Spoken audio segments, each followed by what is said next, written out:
Alléluia. Oui, la joie du Seigneur est notre force. Alléluia.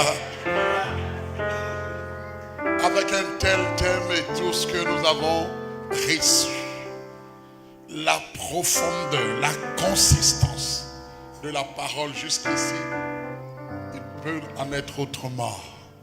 Et nous avons encore le privilège, nous avons l'honneur.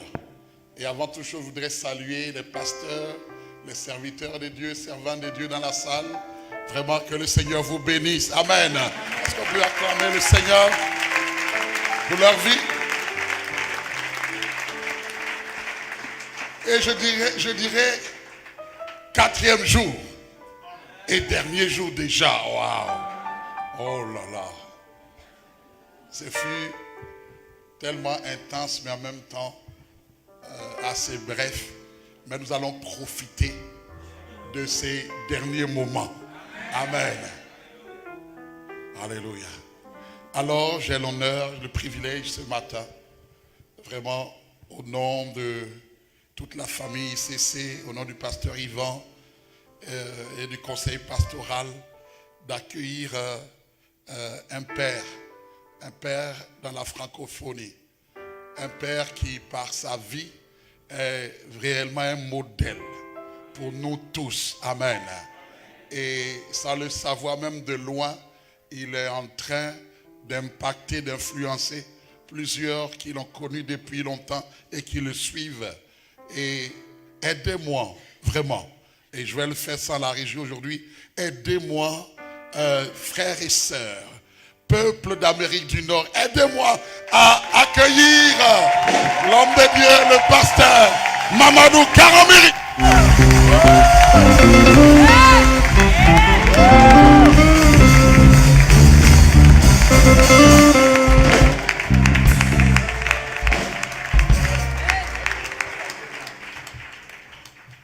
C'est bon, vous avez très bien chanté. Non, ils ont chanté tous les chants qui sont conformes au thème. Donc nous rendons grâce à Dieu pour le groupe musical, la chorale et tout ce que Dieu fait à travers eux. Nous bénissons car la bonne musique bien inspirée amène cette présence de Dieu dans l'assemblée. Alors je voudrais vous dire que ce que nous sommes venus vous dire, c'est tout juste pour vous encourager à demeurer dans la réalité de la vie chrétienne. Je dis et je répète, nous pouvions ici, même ma femme seule, si on prêchait l'onction, vous allez voir cette salle-là mélangée. Mais quand on va partir, il n'y aura pas un effet. Ce que les gens appellent l'onction là, faire tomber. Je prenais simplement un mouchoir, je fais comme cela, les gens se lèvent.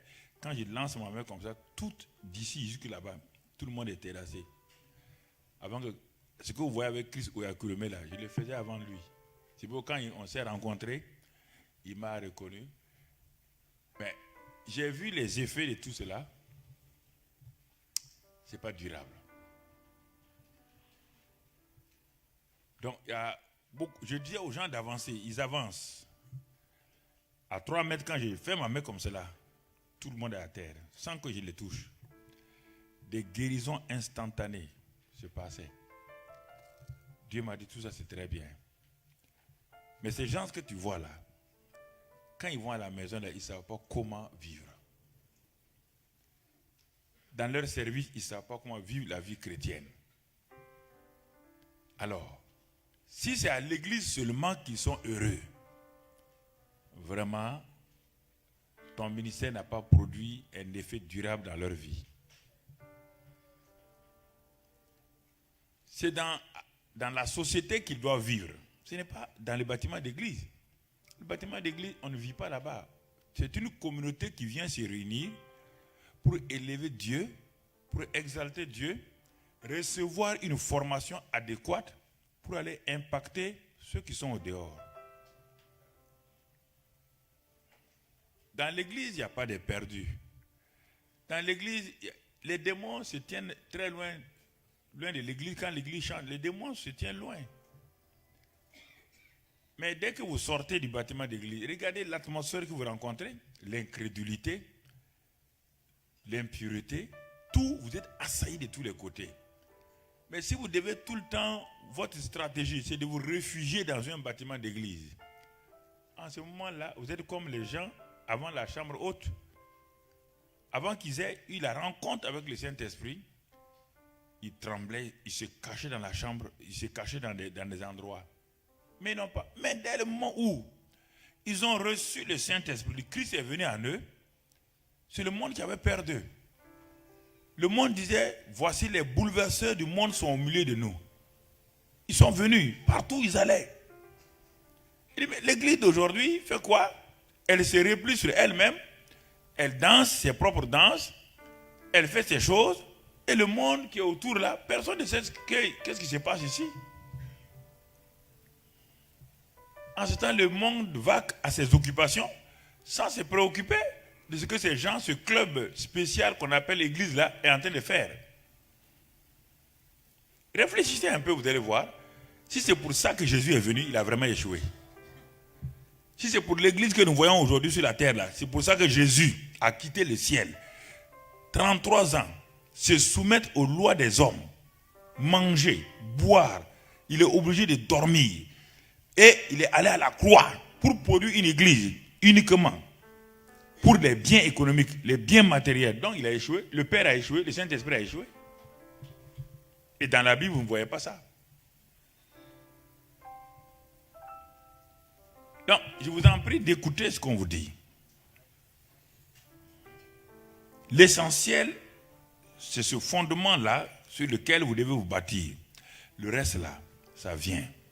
Les biens matériels, ça vient. Les positions, ça vient. Mais ce n'est pas ça qui fait la vie chrétienne. Ça n'a rien à voir avec la vie chrétienne. Le monde a ça plus que vous. Ce que vous voulez avoir là, le monde a ça. Quelle leçon on peut donner au monde en matière d'argent? Quelle leçon, nous les chrétiens, on peut donner au monde? Aucune leçon. Quelle leçon nous pouvons donner au monde en matière de position politique et sociale? Ils ont les meilleurs postes. Là où nous devons briller, on ne brille pas. Et on veut suivre le monde. Le monde est étonné. Il dit, mais le monde dit non, ne nous suivez pas. Nous, on a choisi de ne pas croire en Dieu. Et voilà comment on opère. On croit en Satan. Voilà comment on opère. Vous aussi, suivez votre Dieu. Un point, c'est tout. Laissez-nous tranquilles. Pourquoi vous voulez être comme nous? Nous ne voulons pas être comme vous. Mais pourquoi vous voulez être comme nous? Soyez fidèles à votre maître. Nous sommes fidèles à notre maître. C'est ça que nous devons comprendre. Nous devons être fidèles à notre maître. Qu'est-ce que notre maître nous a dit? Vous laissez ça et vous voulez suivre le maître de l'autre, des autres. C'est pourquoi le monde dit, mais on ne comprend plus les chrétiens d'aujourd'hui. Ils ont perdu leur identité. Ils ne savent pas qui ils sont. Ils ont un pied dans le monde, un pied avec Christ. Mais nous avons décidé d'être avec Satan. Et on le dit clairement. On n'a pas peur, on le dit. Mais ils ont honte. Ils ont honte de leur Seigneur. Ils ont honte de dire qu'ils sont chrétiens. Ils ont honte de dire qu'ils croient en Jésus-Christ. Ils utilisent le faux mot Dieu, un fourre-tout. Le mot Dieu est un fourre-tout. Ça ne veut rien dire. Son nom, c'est qui? Jésus. Quand tu vas en ville, à Montréal, tu dis Dieu, tout le monde est d'accord. Tout le monde, tous ceux qui sont là, les groupes là sont là, tout le monde est d'accord. Mais dis Jésus, tu vas voir tout de suite ce qui va se passer. Dès que tu dis Jésus, réaction. Hey, les gens réagissent. Pourquoi? Ce nom-là fait trembler le monde des ténèbres.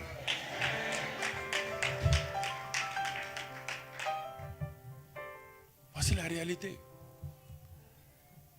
Comme nous avons le privilège d'avoir été musulmans, nous avons pratiqué d'autres religions avant de devenir chrétiens. Nous, on voit l'importance. Mais la plupart d'entre vous, vous êtes nés dans des familles chrétiennes, vous avez vécu dans une société dite chrétienne, vous ne voyez pas, vous avez vu une religion, vous ne voyez pas l'importance. Vous ne comprenez pas. Et c'est pourquoi, quand nous allons quelque part, notre désir est de réveiller la conscience des chrétiens à la réalité de la vie chrétienne. Pas l'activité de l'Église. Il y a le royaume des cieux et l'Église est une agence du royaume des cieux. L'Église n'est pas... Non, l'Église est une agence. C'est un instrument du royaume des cieux.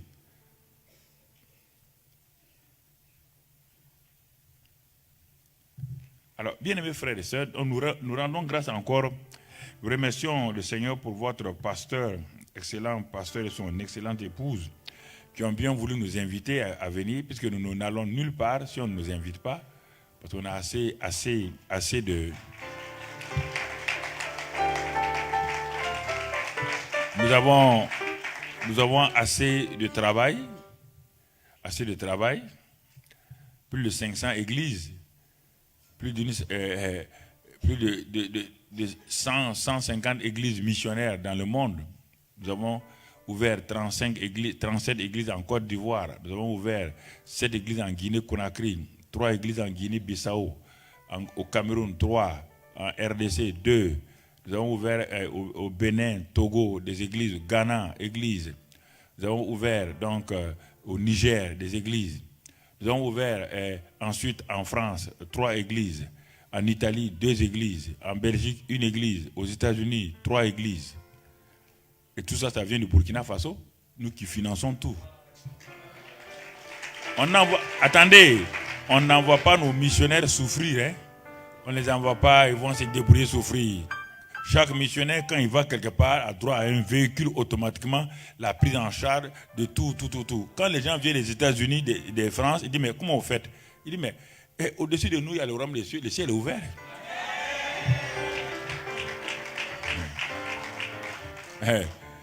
Et c'est ça la vie chrétienne.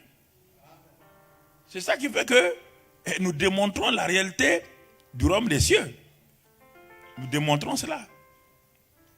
Il n'y a rien d'autre, frère. On n'a pas honte de quelqu'un, on n'a pas peur de quelqu'un, on ne cherche pas à tromper quelqu'un, non. Nous voulons vivre dans l'intégrité. Et nous sommes fiers. Personne sur cette terre-là peut nous accuser de quoi que ce soit, si ce n'est pas des mensonges. Amen. Tout est mensonge, tout ce que vous entendez. Dites à la personne de venir nous confronter, de venir nous dire ce qu'elle dit dans les réseaux sociaux, de venir devant nous, de nous dire ce qu'il y a. Jusqu'à présent, on a dit personne ne vient. Mais c'est facile de s'arrêter de critiquer les gens au hasard. C'est la chose la plus facile. La chose la plus facile. S'il y a un seul courageux, je dis, on se retrouve à Paris. Tous ceux qui critiquent sur les réseaux sociaux et en public, amenez tous les journaux. Ce que vous dites là, répétez, amenez des preuves. Rien. Jusqu'aujourd'hui, on n'a pas vu quelqu'un encore. Mais c'est facile de critiquer. C'est facile. Voici où nous allons. C'est pourquoi on est cool, comme disent les jeunes. On est cool, tranquille. Je vous dis ça pour vous encourager. N'ayez pas aucune crainte de rien. Rien, mon frère. D'autres éléments avant de commencer le message, ça c'est pour tout juste autre information que je voudrais donner. C'est que au Canada en particulier, c'est pas maintenant. Il y a beaucoup de gens qui vous trompent ici au Canada en disant que le pasteur Hortense Karambiri, le pasteur Karambiri Madou vont venir faire des conférences ici, de participer sur Facebook. Ni ma femme, ni moi-même, nous sommes sur Facebook. On a Facebook officiel du centre d'évangélisation. On n'a pas de Facebook. On te connaît, on n'a pas de Facebook. On n'a pas de bouc émissaire aussi.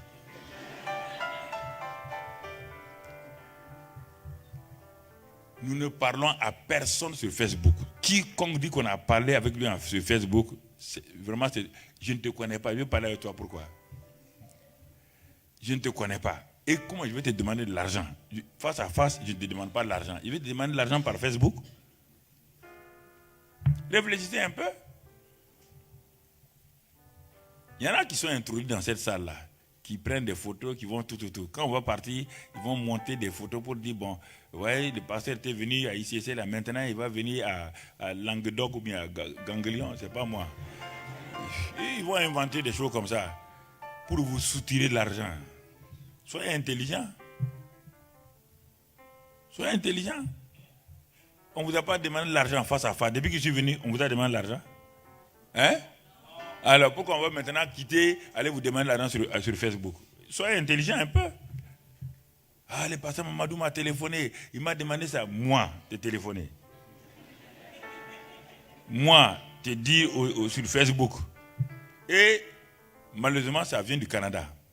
La plupart des grands escrocs, c'est ici au Canada.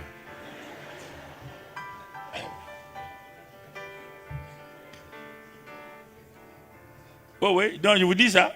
Les plus grands escrocs facebookiens, ils viennent d'ici. C'est ici, c'est au Canada. On a mis ça sur notre télévision, sur la chaîne de télévision. On a dit aux gens, nous ne prenons pas l'argent. Même malgré ça, les gens se font rouler. Ok. Bon, comme vous aimez donner l'argent, donnez. Mais en tout cas, ce n'est pas ni à Hortense, ni à Mamadou Karambiri. C'est parti ailleurs, mais pas chez nous. Sinon, la moindre des choses, c'était qu'on vous remercie. Ils inventent des choses, ils prennent des photos, ils disent voilà, ils sont en train de construire un bâtiment, ils sont en train de faire ceci. On ne demande pas de l'argent. Depuis qu'on construit notre bâtiment de 10 000 places, on n'a pas demandé de l'argent à quelqu'un. Vous avez entendu ça? On a lancé un appel? Jamais. Nos chrétiens, tout de suite là. Ceux qui ont commencé avec moi, ceux que j'ai amenés à Christ, ils sont suffisants. Il y a des milliardaires parmi eux, des gens qui ont la plus grande société d'électricité, d'eau, les DG des grandes sociétés, des mines. Ils sont dans l'église, des ministres sont dans l'église, les députés sont dans l'église. Ce sont mes petits que j'ai montés. Quand je dis on va faire un bâtiment de 800 millions, ils se présentent 50, 20 millions, 30 millions, c'est fini. Et c'est bouclé. Ah. C'est bouclé. Mais c'est ça qui se passe. Quand le bâtiment va finir, on va le consacrer, vous allez le voir dans quelques mois. C'est comme ça qui se passe. Parce qu'ils savent. J'ai investi en eux, j'ai investi la parole, j'ai investi. Ils ont grandi avec moi. Ils ont vu que l'argent qu'on leur donne ne part nulle part. C'est ce qu'on dit qu'on va faire, c'est ça qu'on fait. À cause de ça. Non mais, je vous encourage à ça. La vie chrétienne, c'est ça. C'est de montrer aux gens. Le monde n'a pas de pouvoir sur nous. Le monde, les banquiers nous supplient de venir emprunter. On n'emprunte pas. On dit aux banquiers, on n'emprunte pas. Un point. Dieu a dit de faire attention. Dans Matthieu, il est dit de faire attention. Il dit, si vous donnez les termites autres là, les termites et autres là, c'est quoi? Ce sont les agios des banques. Ok. Quand il dit ça, les banquiers ne sont pas contents. Le jour que tu verras un banquier pleurer, c'est qu'il est devenu riche. Un banquier, il pleure quand il perd l'argent. Et quand il rit, c'est lui qui vient d'encaisser beaucoup d'argent. Donc, laissez-les tranquilles. Il y a la banque du ciel. Et le chèque est là, la parole de Dieu, le testament. La signature est là, l'encre, le sang de Jésus. Et la signature, le nom de Jésus. Alors dis à papa, j'ai besoin de temps. Signe et dis et proclame et montre. Papa envoie l'argent. Il a dit l'or et l'argent lui appartiennent. Il n'a pas dit que l'or et l'argent appartiennent à la banque centrale des États-Unis. Il n'a pas dit que l'or et l'argent appartiennent à la Banque de France. Il n'a pas dit que l'or et l'argent appartiennent à la BCAO. Il dit qu'il est à la BCAC. Il dit l'or et l'argent m'appartiennent. Pourquoi tu vas aller demander à la BCAC? Pourquoi vous laissez faire comme ça? Il dit que ton papa dit l'or et l'argent, c'est moi l'auteur de l'or et de l'argent. Pourquoi tu vas escroquer les gens? Parle-lui directement. Autre information, nous voudrons à la fin, pasteur Célestin voudra nous donner un de vos caméramans. Nous voudrons des frères ou des sœurs qui vont... on a une émission qui passe, qui regarde Impact TV qu'on appelle TIA, témoignage d'ici et d'ailleurs. Nous voudrons 5-6 personnes qui vont donner leur témoignage, pas pour cette conférence-là. Des gens qui suivent Impact TV, ils savent, il y a un témoignage d'ici et d'ailleurs qui passe régulièrement. Donc, ils veulent donner leur témoignage. On n'a pas dit d'aller raconter ta vie. C'est des choses de 2 minutes, s'il te plaît. Tu as regardé les Impact TV, les messages. Depuis que tu regardes, qu'est-ce que ça fait dans ta vie? Tu rends grâce à Dieu pour cette télévision que Dieu a suscitée dans la francophonie qui fait du bien. C'est ça qu'on te demande. On n'a pas dit d'aller de passer de Madagascar à Honduras et de Honduras à Canada. Dis d'abord que ton oncle était là-bas et puis ensuite vous êtes parti de là-bas et puis on est revenu ici. Non, non, non. Sois bref, concis, précis et voilà. Donc à la fin, si il y a déjà des sœurs, la maman Hortense de Ottawa, il y a maman Hortense de Ottawa, il y a une autre de la ville qui est vers, tu as dit tout à l'heure, Gatineau, mais elle est là, la maman Hortense. Je l'ai appelée hier, elle ne s'est pas manifestée, elle doit être quelque part. Vous êtes de Gatineau? C'est vous que j'ai rencontré hier? Non, c'est pas vous, non, c'est l'autre. Voilà. Ah, là, voilà, ok. Très bien. Et la sœur Cathy.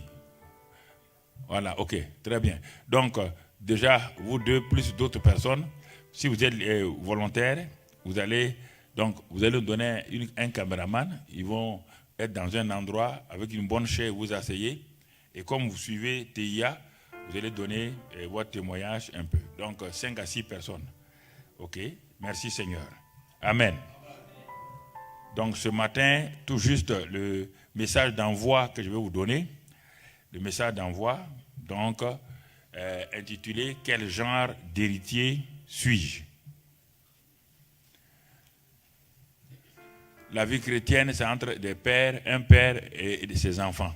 Voilà, c'est une relation, c'est une famille.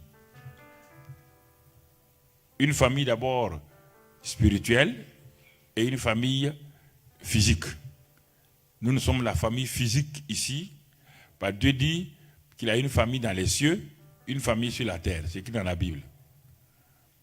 Alors, puisque nous faisons partie de cette famille divine, donc nous sommes des héritiers. Mais alors pourquoi nous nous comportons comme des mendiants? Pourquoi alors nous nous comportons comme des gens qui n'ont aucun espoir? Parce que nous ne comprenons pas la vie chrétienne dans son essence. Galates 3 nous dit ceci au verset 29. Et si vous êtes à Christ, vous voyez, c'est des déclarations, ce n'est pas des promesses. Les gens confondent promesses et faits. Un fait, on ne peut pas le changer. Que tu crois, tu ne crois pas, c'est un fait. Une promesse, tu dois croire pour que ça s'accomplisse. Ici, là, quand on voit le présent, et si vous êtes à Christ, vous êtes donc, vous voyez bien, vous êtes donc la postérité d'Abraham, héritier selon la promesse. Alors, quiconque a reçu Jésus-Christ comme sauveur et Seigneur, en qui le Saint-Esprit est venu habiter, Dieu te déclare que tu es de la postérité d'Abraham en Christ et tu es héritier. Héritier selon la promesse que Dieu a faite à Abraham. Qu'est-ce qu'un héritier? C'est un enfant qui est né de parents de façon claire. On peut dire, voici son père, voici sa mère. Étant né là-bas, il fait partie de cette famille. Et il est l'héritier, un héritier de cette famille. Et en tant qu'héritier, il a des droits. C'est vrai qu'il a des devoirs, mais il a des droits. Ces droits-là sont consignés dans ce qu'on appelle un document, un testament. Tout ce que son père veut donner, c'est mis dans un testament. Et la Bible dit que cet héritier-là, le testateur, tant qu'il est vivant, il continue à diriger cet enfant-là, mais quand il meurt, le testament devient applicable totalement, donc, pour cet enfant-là. notre Seigneur Jésus-Christ a amené un testament, une alliance nouvelle entre le Père et lui. Et par sa mort, le testament est devenu effectif pour vous et moi. Et nous avons été déclarés héritiers et co-héritiers avec Christ. Héritiers de Dieu et co-héritiers, car lui, il est le premier héritier. Nous sommes des co-héritiers. Si nous comprenons la vie chrétienne selon la Bible, nous serions des gens stables, des gens heureux à longtemps. Héritiers et co-héritiers. Et en ce moment-là, mon frère, ma soeur, tout ce qui est dans l'héritage là, mentionné, où ton nom est mentionné, tout cela t'appartient. Personne ne peut te l'enlever. On ne peut pas annuler un testament. À moins qu'il y ait vice de forme dès le départ, mais ça, sinon on ne peut pas l'annuler. La jalousie peut bloquer le testament, mais ne peut pas l'annuler. L'ignorance peut empêcher que le testament devienne effectif. Mais c'est dû à l'ignorance de la personne. Comme cette vieille maman que j'ai eu plusieurs fois raconté son histoire. C'est une Américaine noire. Ses patrons n'avaient pas eu d'enfants. Quand ses patrons mouraient, ils étaient très riches. Ils ont fait un testament. Et dans ce testament, ils ont mentionné le nom de cette esclave noire, leur servante-là, en disant que tous leurs biens, meubles, immobiliers, financiers, revenaient à cette dame-là qu'ils ont adoptée comme leur fille. Et comme elle ne savait pas lire, ils lui ont donné ce document. Et elle habitait dans la cour des patrons, dans une dépendance, c'est-à-dire dans une maison où la servante dormait. Et les patrons sont morts, effectivement, on les a enterrés. Et cette dame-là était membre d'une église, fidèle à l'église. Et un jour, le pasteur a constaté que cette dame-là ne venait pas à l'église depuis une semaine. Il a demandé, est-ce que vous avez les nouvelles de cette sœur-là? Les gens ont dit, ah non, ça fait une semaine, on ne l'a pas vue. Donc le pasteur a demandé de l'accompagner. Et quand il est arrivé chez la sœur, il était couché dans son lit, fatigué, épuisé et affamé. Le pasteur dit, mais ma fille, mais pourquoi tu n'es pas venue? Non, parce que ça ne va pas, ça fait des jours, je n'ai pas de moyens, je n'ai pas mangé et tout. Le pasteur dit, il fallait nous dire simplement, l'église allait te prendre soin de toi. Et elle était dans une petite chambre là, une toute petite chambre. Et le pasteur était là, et puis à un moment donné, il a regardé comme cela, il a levé les yeux, il avait un document qui est sur le mur, un document qui est cloué sur le mur. Il s'est approché, il a lu le document. Il a demandé à la femme là, il dit, mais quel est ce document? Il dit, non, pasteur, c'est un document que mes patrons m'ont laissé. Il ne faut pas trop toucher. Non, mais vous riez. Je vais vous dire que c'est ça. C'est votre vie que vous menez. Je suis en train de vous parler de votre vie. Le pasteur est étonné. Il dit, mais madame, c'est un testament. En tout cas, elle ne sait pas si c'est un testament, ce n'est pas un testament. Ce sont ses patrons qui ont donné. Ils lui ont dit que c'est un document important de ne jamais perdre ça. Et comme pour ne pas perdre, elle l'a cloué. Elle a préféré clouer le document. Là, elle ne va pas perdre. Mais le pasteur lui dit, est-ce que, sœur, vous me permettez, je vais prendre ce document, aller le montrer quelque part. Il dit, ah, pasteur, il faut ramener, hein. Le pasteur va à la banque. Dès qu'il rentre à la banque, le directeur de la banque dit, ça fait 3 ans que nous cherchons cette dame. Il dit, pasteur, elle est où? Il dit qu'elle n'est pas loin d'ici. Il dit, mais pasteur, amenez-la. Il est parti chercher la sœur. Ils sont allés à la banque. Les banquiers ont dit, mais madame, ça fait 3 ans qu'on vous cherche partout. Il dit non, elle est chez elle et puis elle va à l'église. Et devant les pasteurs, ils ont dit écoutez, le testament là, regardez ce qui est là-dedans. Vos patrons vous ont laissé pas plus de 5 bâtiments. Des millions de dollars. Tout. Donc vous êtes une des femmes les plus riches de la ville. Ça ne lui a rien dit. Ils lui ont dit maintenant, madame, le pasteur nous a dit que vous êtes en train de mourir de faim. Alors que vous avez de l'argent ici.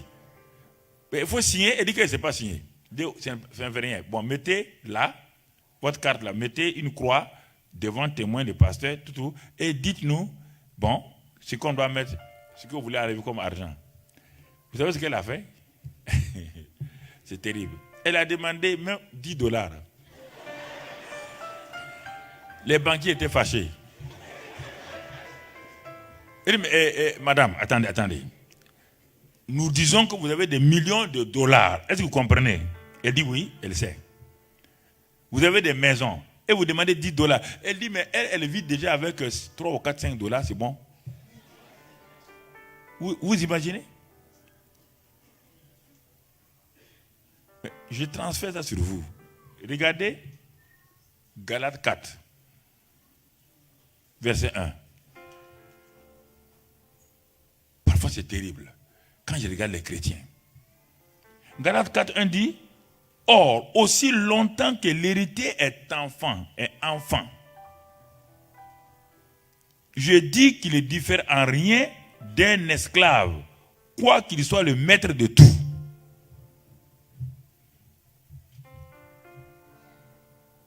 La Bible dit, malgré le fait que tu sois héritier, co-héritier avec Christ, si tu es un enfant, dans la Bible, il y a 3 mots qui représentent l'enfance. Le premier mot, technon. Celui qui est né de Dieu, c'est un technon. Ça, c'est une naissance normale. Deuxième mot, quand cet enfant ne grandit pas, malgré qu'il a maintenant 10 ans, 12 ans, il se comporte comme un enfant, là-bas, on ne l'appelle plus technon, on l'appelle népios. C'est-à-dire quelqu'un qui ne connaît pas ses droits, quelqu'un qui se mêle des problèmes des gens, népios, c'est-à-dire un chrétien charnel.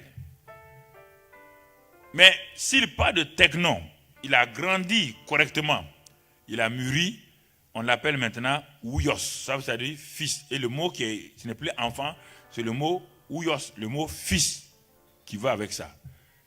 C'est pourquoi c'est quand Jésus est devenu ouios que Dieu lui a donné de pouvoir commencer son ministère à 30 ans et demi. Vous entendez? Si vous lisez dans Luc, vous allez trouver dans Luc 2, l'enfant Jésus croissait. À 12 ans, l'enfant Jésus a confondu les gens dans le temple. Il était toujours appelé enfant. Lisez dans ça. Mais dans Luc 3, à 30 ans, on ne dit plus l'enfant. On dit maintenant, tu es mon fils, mon ouios bien-aimé. Et je peux te remettre les clés du comment tu vas agir. Tant que l'héritier, il peut être un pasteur, mais un pasteur népios. Il peut être apôtre, un apôtre népios. Il ne sait pas ce qui lui appartient. Il est en train de courir, de s'agiter. Un héritier qui est en train de jeûner et prier pour avoir son héritage. Ah! Ne riez pas, je parle de vous.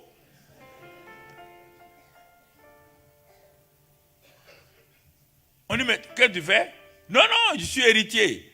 Et qu'est-ce que tu fais? Je suis en train de jeûner et prier pour avoir l'héritage. Ah bon? On jeûne et prie pour avoir l'héritage. L'héritage, tu le fais déjà. L'héritage qui est là, c'est pour toi.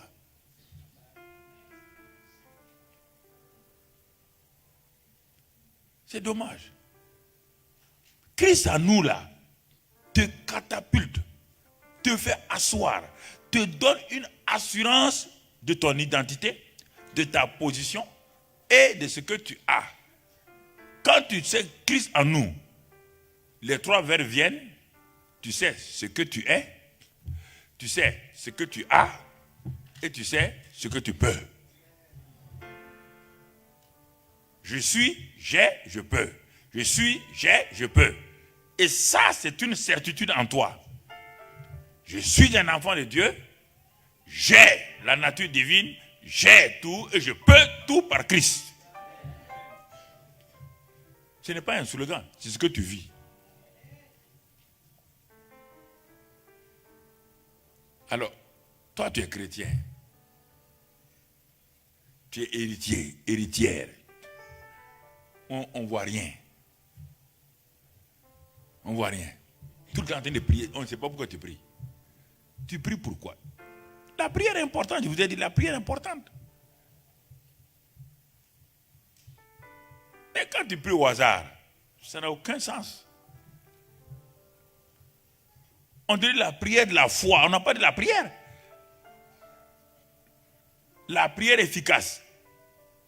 La prière de la foi. La prière persévérante.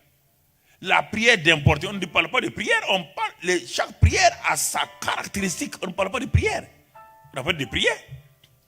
Mais quelle prière tu fais? Ah non, j'ai pris seulement, donc tu n'auras rien. La prière avec intelligence. La prière en langue. La prière est définie clairement. On n'a pas de prière.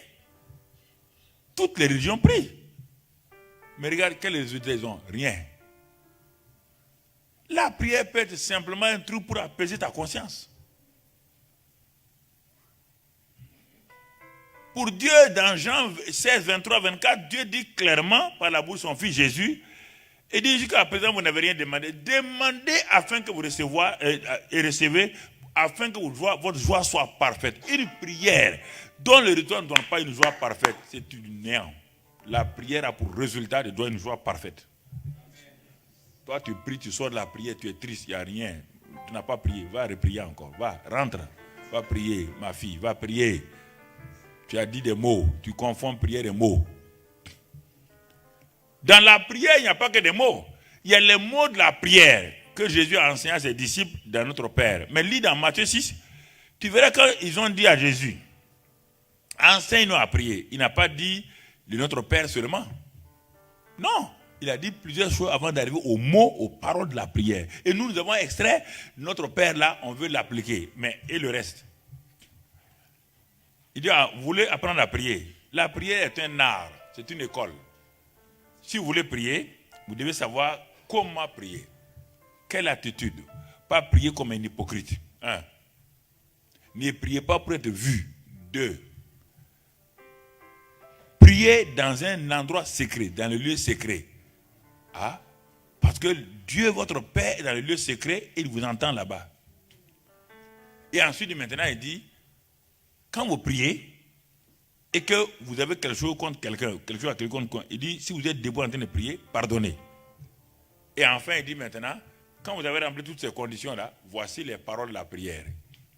Et toi, tu prends les paroles de la prière, tu laisses, tu es debout en train de prier, tu as quelque chose contre quelqu'un, tu continues. Dieu dit, mais il ne t'entend pas. Tu n'as pas vu dans Matthieu 6, dans Marc 11, dans Luc, tu n'as pas vu ça? Et ensuite, tu n'es pas conscient que le Père, là, il t'écoute. Le lieu secret.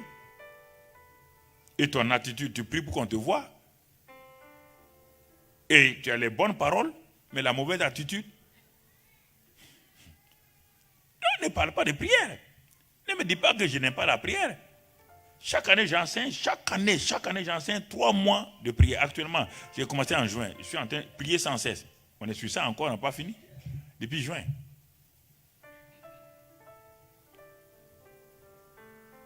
Parce que les chrétiens souffrent dans ce domaine-là. Ils sont frustrés. Ils font des veillées de prière. Et le matin, quand ils sortent, la seule chose qu'ils ont reçue, c'est des migraines. Migraines. Ma fille, tu viens d'où? Ah, on avait veillé. Ah, vraiment, j'ai des migraines. Ah, une veillée de prière, ça ne termine pas par la joie, ça ne termine pas des migraines. C'est quelle veillée de prière? Et je ne sais pas.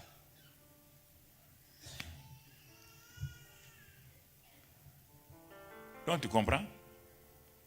Nous sommes les héritiers. Et quand un héritier se tient devant son père, il ne demande pas, il prend possession. Si c'était un petit enfant, lui il demande. Mais ceux qui ont grandi, les fils, ils ne demandent pas. Jésus demande quelque chose au père. Il dit, je te rends grâce. Il a pris les pains, il a pris les poissons. Il lève les yeux, il te rend grâce de ce que... Et il a donné. Il a vu, devant Lazare, il dit, Père, je te rends grâce de ce que tu m'entends et tu m'exauces toujours. Il n'a pas dit Dieu d'Abraham, d'Isaac et de Jacob.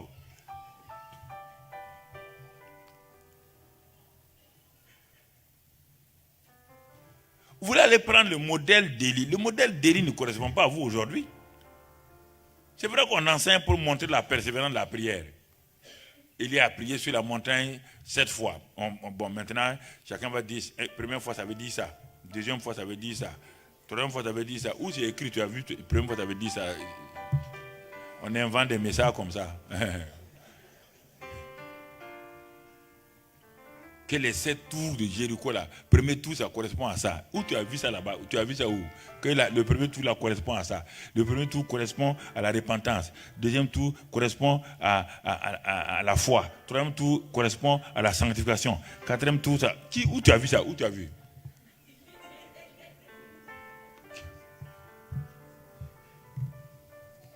Parce que l'Ancien Testament est rempli d'histoires. C'est facile de prêcher l'Ancien Testament.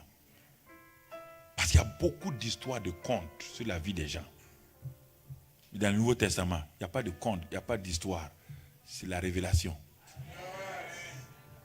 C'est la révélation. Si tu n'as pas de révélation, c'est pourquoi tu n'aimes pas. Quand tu arrives à Actes des Apôtres, quand tu dépasses ça, le reste, là, tu ne veux plus lire. Surtout l'épître de Paul aux Romains. Tu n'aimes pas ça. Ah. Tu n'aimes pas ça. Ah, tu ne comprends pas. Toi et moi, notre nourriture, c'est quoi? C'est l'Ancien Testament? C'est les évangiles? C'est avec les apôtres? Notre nourriture, c'est quoi? Les épîtres. Et toi, tu te nourris de la nourriture de Moïse.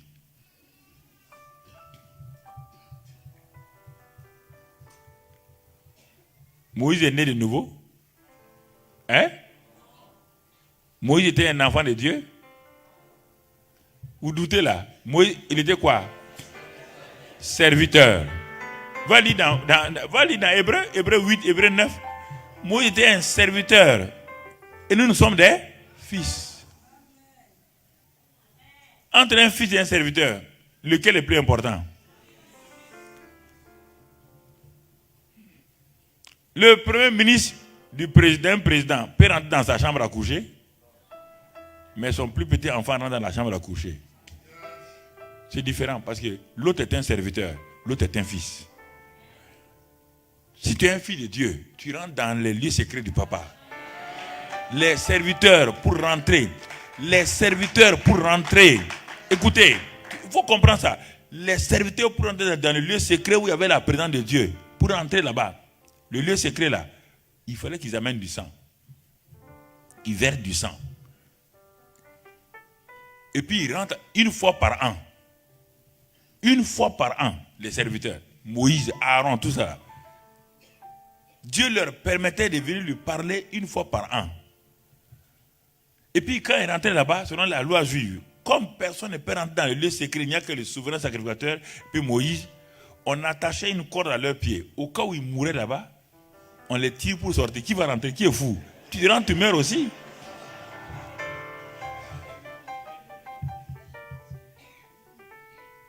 Mais maintenant, le voile est déchiré. Tout le monde rentre, tous les fils rentrent. Et vous ne voulez pas rentrer. Vous voulez jouer. On dit, quand j'ai vu en Amérique, à un moment donné, ils ont commencé à mettre les hôtels dans les églises, l'arche. Mais je dis, mais vraiment, pourquoi ils veulent ramener le peuple de Dieu? Et ils ont amené des modèles d'arches, ils ont mis des 2 chérubins sur les arches. Et c'est pendant 10 ans, ça a été la mode partout. L'arche, l'hôtel. J'ai dit à mes fils là, je ne veux plus vous entendre parler des hôtels. Hein. C'est quel hôtel ça? Hôtel au Congo. Il y a quel hôtel au Congo en ton nom là-bas? Ou quel hôtel en Côte d'Ivoire en ton nom? C'est quel hôtel ça? Enseignement sur les hôtels là. C'est quel hôtel? Dis-moi. Si Israël même qui faisait des hôtels, aujourd'hui il n'y a pas d'hôtel en Israël. Il n'y a pas d'arche en Israël. Il n'y a pas de tabernacle en Israël. Toi, païen, réformé, transformé, toi tu fais hôtel. Tu fais hôtel sur la base de quoi? Qui te donne l'autorité de faire des hôtels? Qui? Et quand on n'a pas de message, il vaut mieux aller dormir. Il vaut mieux aller faire la samba au Brésil et laisser les gens tranquilles. Quel hôtel? Ah oui, les hôtels, attention, les hôtels, quel hôtel?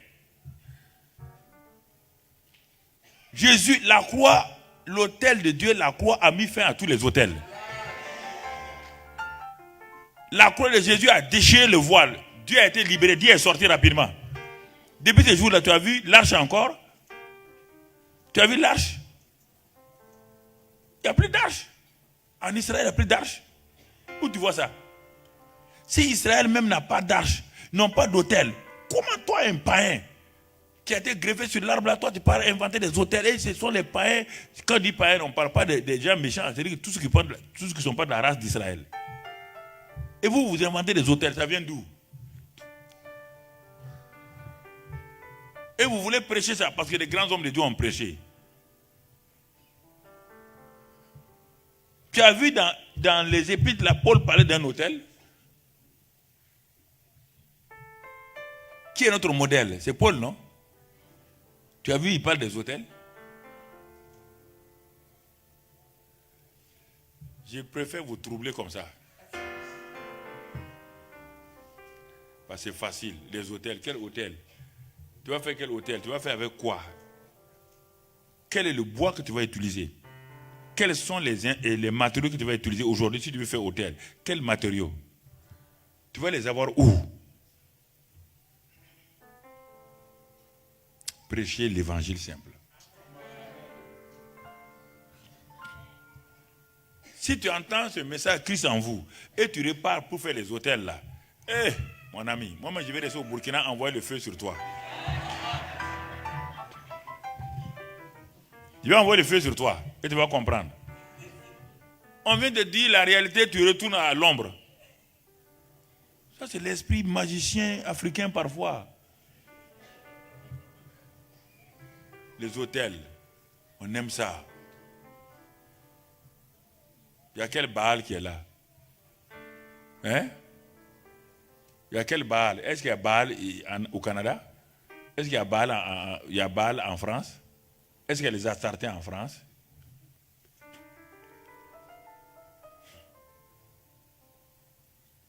On dit l'esprit de Mami Wata. Est-ce qu'il y a Mami Wata au Canada?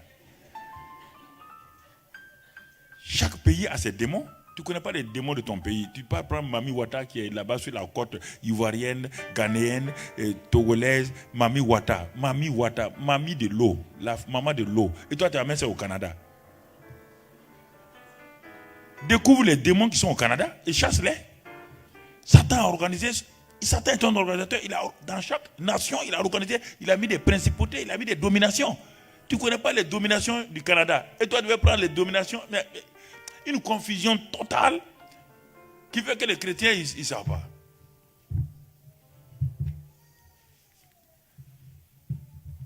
Toi, on dit ta maman est en RDC. C'est elle est sorcière en RDC et elle contrôle ta vie ici. Et le ciel n'arrive pas à contrôler ta vie. C'est ta maman qui contrôle ta vie. Tu n'es pas né de nouveau. Hein? Je doute de ça. Tu n'es pas né de nouveau. Wallah, tu n'es pas né de nouveau. Non. Non. Tu n'es pas né de nouveau. Une sorcière qui contrôle ta vie de RDC. Et toi, tu es rempli du Saint-Esprit ici. Le ciel qui est au-dessus de toi ne contrôle pas ta vie. C'est une sorcière de RDC. Et tu dis que tu es né de nouveau. Toi.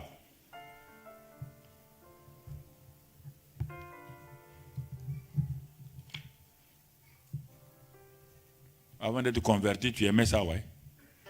Ta mentalité n'a pas changé. Il faut revenir à la Bible.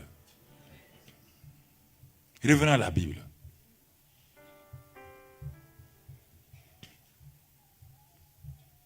J'ai dit aux gens là, montre-moi ta sorcière là, montre-la moi. Dis-lui de venir me saluer. Tu vas voir ce qui va se passer.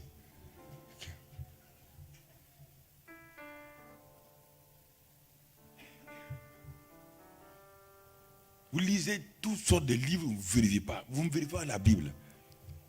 Est-ce que ça correspond au Nouveau Testament? Non, non. Ah, tel homme de Dieu a vu, tel homme de Dieu. Si on a vu là. Tout le monde a vu quelque chose. Ferme tes yeux. Si tu fermes tout, tu vas voir des boucles noires. Ferme tes yeux. Ferme tes yeux. Tu vas voir des choses noires qui courent partout. Ferme tes yeux. Tu vas voir. Si c'est faux, là où tu es assis, ferme tes yeux. Tu vas voir. Ferme. Tu vas voir. Tu vois quoi? Tu es en train de voir des choses bizarres qui courent partout.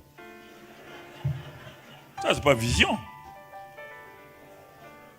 Il faut venir à la parole de Dieu tranquillement. Pas manipuler les gens. Donc Jésus est devenu faible. Hein? Jésus est devenu faible. Ah. Jésus est devenu faible. Le Jésus de la Bible est devenu faible. Et il faut l'aider.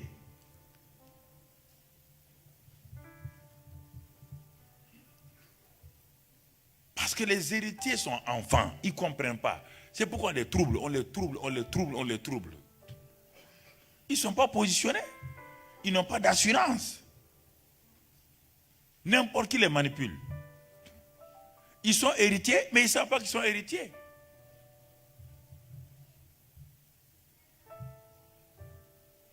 C'est pourquoi les rois, quand leurs enfants qui sont nés là, ils sont héritiers, hein, mais comme ils sont enfants, qu'est-ce qu'on met? On met des tuteurs pour gérer leurs biens. Voici cet enfant-là, de 3-4 ans, son père a des avions. Les avions lui appartiennent. Son père, quand les avions de son papa passent au-dessus de sa tête, en ce temps, lui, il joue avec un petit avion comme un jouet. Il dit avion. Or, c'est son avion qui passe. Mais en ce temps, lui, il se contente de quoi? D'un avion petit jouet avec lequel il fait vou. Or, c'est lui, l'avion qui passe là-haut, c'est son avion. C'est ça, les chrétiens. Ils jouent avec des choses. Et l'héritage est là. L'héritage est là. Lisons Luc 15. Déjà dans les évangiles, tu vas comprendre l'attitude des héritiers. Luc 15, verset 11. Il dit encore, un homme avait 2 fils. Écoutez-moi, quand Jésus dit une parabole, ça s'applique à celui qui lit la Bible. Toi qui lis la Bible actuellement, ça s'applique à toi. Il faut bien écouter de quoi il parle. Un homme avait 2 fils. Le plus jeune dit à son père, « Mon père, donne-moi la part de bien qui doit me revenir. » Et le père leur partagea son bien. Donc 2 fils, le plus jeune et l'aîné. 2 fils. Voici que le jeune fils, il sait qu'il est héritier, il sait. Mais il est un enfant encore, dans sa mentalité. Le père n'est pas mort. L'héritage, le testament est à la valeur si le testateur est mort. Le père est vivant. Il vient demander sa part d'héritage. Deuxième élément. Il demande sa part d'héritage. Pourquoi? Parce qu'il lui manque la reconnaissance envers son père. Il veut les biens, mais il n'aime pas la relation. Quelle est ta relation avec Dieu notre Père? Tu veux les biens de ton Père, mais tu n'aimes pas la relation avec ton Père. Quel dommage que ce soi-disant mari veuille tout le temps les bonnes choses que sa femme peut lui donner. La bonne cuisine, l'entretien et tout. Mais la relation entre lui et sa femme est une relation exécrable. Il n'y a rien qui rend une femme dépressive qu'une indifférence de son mari. Il n'y a que les femmes fou qui aiment les biens. Il n'y a que les femmes à qui on donne des diamants qui sont contents de ça. En ce temps, le mari sort part dormir avec d'autres femmes. La femme va jeter le diamant. Prends ton diamant, jette-le. Ce que je veux, c'est ta relation entre toi et moi. Vous taisez là. Ça vous ressemble ou bien quoi? Réagissez un peu pour que je sache que ce que je dis n'est pas bien. On dirait que ça vous plaît ça. Donc vous voulez les diamants.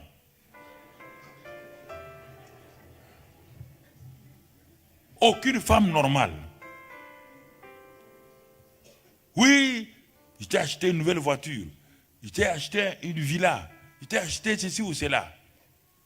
Mais où tu vas, chérie? Non, je m'avais dormi ailleurs. Ah bon?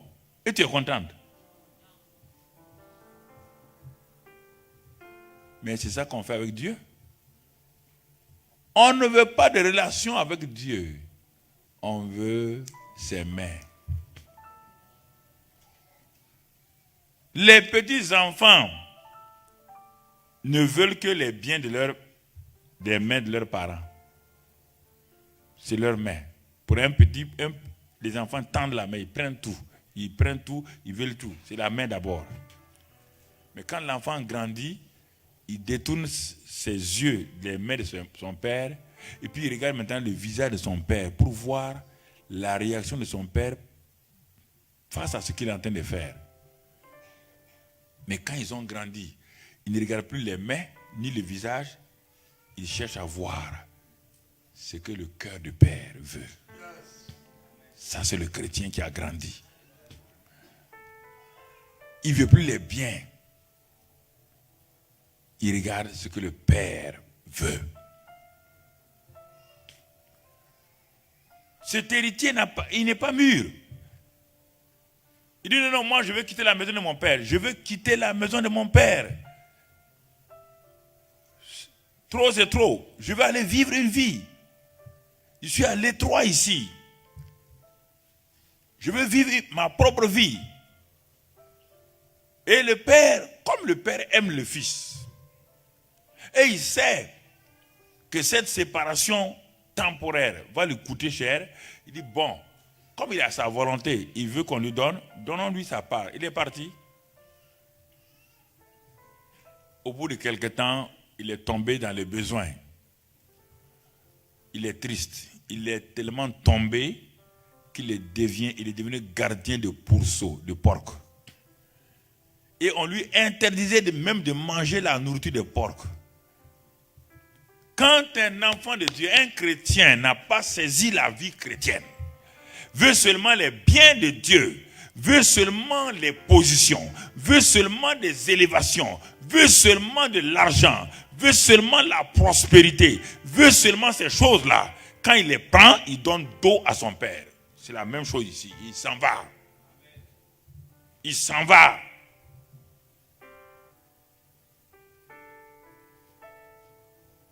Mais il ne sait pas que ces choses-là vont s'épuiser. Quand tout s'est épuisé, il est tombé tellement bas qu'il est parti se mettre esclave de quelqu'un d'autre. Et dans cette position-là, il va rentrer en lui-même. Il va rentrer en lui-même. Ses pensées seront projetées sur la maison de son père. Il a regardé là où il est, dans cette porcherie, et la maison de son père. Quand on dit porcherie, on parle du monde. C'est le monde qu'on appelle porcherie. Vous entendez? L'amour du monde, c'est de l'adultère. C'est écrit dans la Bible. C'est de ça qu'on parle. Aimer le monde, c'est bien. Dieu appelle ça porcherie. C'est pourquoi tu n'es pas heureux. Tu n'es pas heureuse. Tu as pris les bénédictions de Dieu. Tu es parti compromettre. Maintenant, tu es assise. Il n'y a plus de joie. Il est rentré en lui-même. Et il a lui-même dit, il dit, même les mercenaires, les serviteurs chez mon père, sont mieux que moi ici dans la porcherie. Même les serviteurs qui sont restés fidèles à mon père là sont plus heureux que moi. Où en es-tu aujourd'hui? Christ en toi tous les trésors de Christ en toi, toi tu les prends et tu vis dans le monde. Hein? Tu ne viens que dimanche à l'église pour calmer ta conscience. Et quand il y a séminaire, tu viens pour calmer ta conscience. Sinon, tu vis dans le monde, comme le monde, avec les trésors de Dieu. Et tu vas être heureux. Un héritier insensé. Tu vas être heureux. Tu vas être heureuse.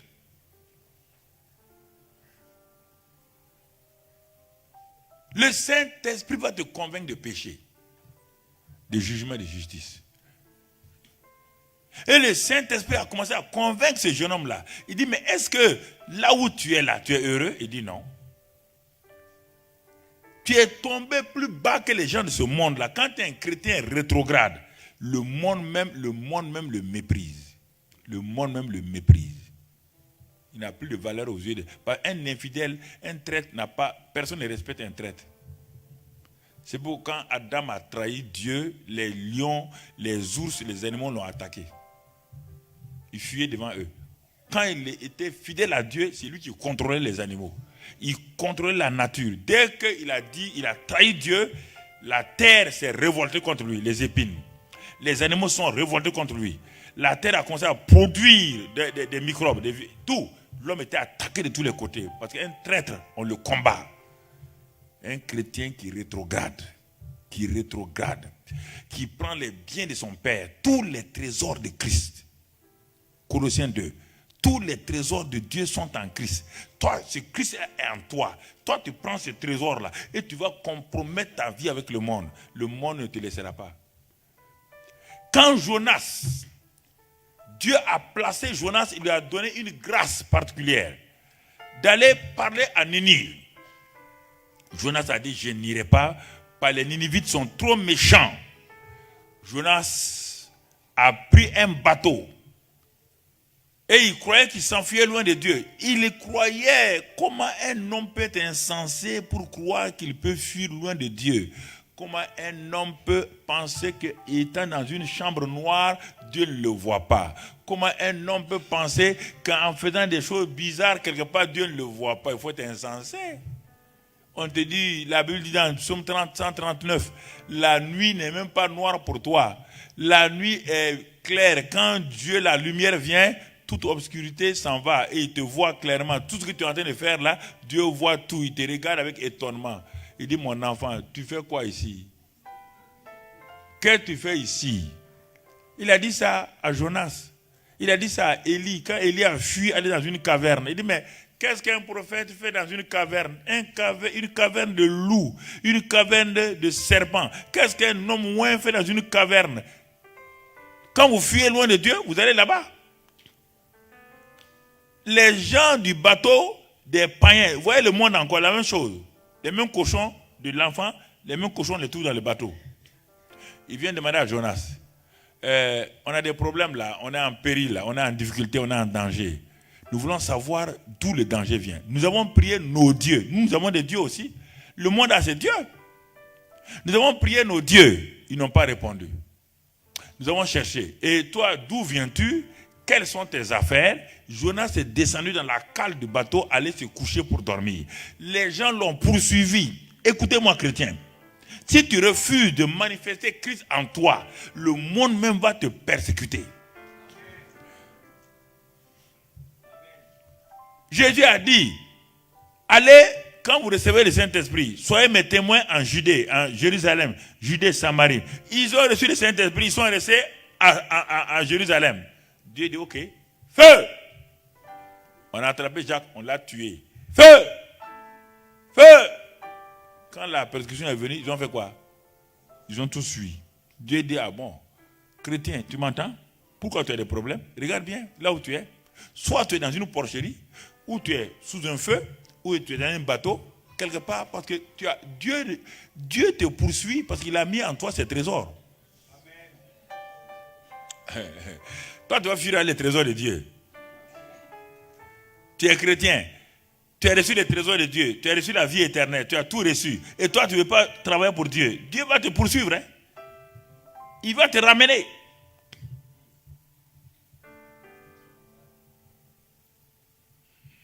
Ils ont dit à Jonas, Jonas dit, c'est à cause de moi que le bateau est en train de payer. Il dit, bon, si c'est à cause de toi, quelle est la solution selon toi? Il dit, bon, la solution que vous me jetez dans l'eau. Le monde n'a pas pitié.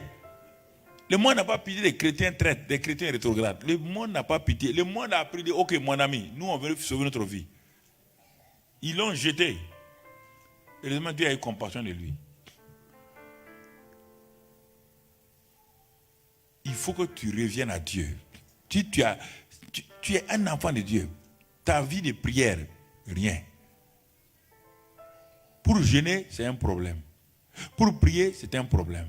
Pour louer Dieu quand rien ne va, c'est un problème. Tu murmures tout le temps. Tu es hors, loin de Dieu. Dieu habite dans la louange. Et toi, tu murmures. Dieu n'est pas avec toi.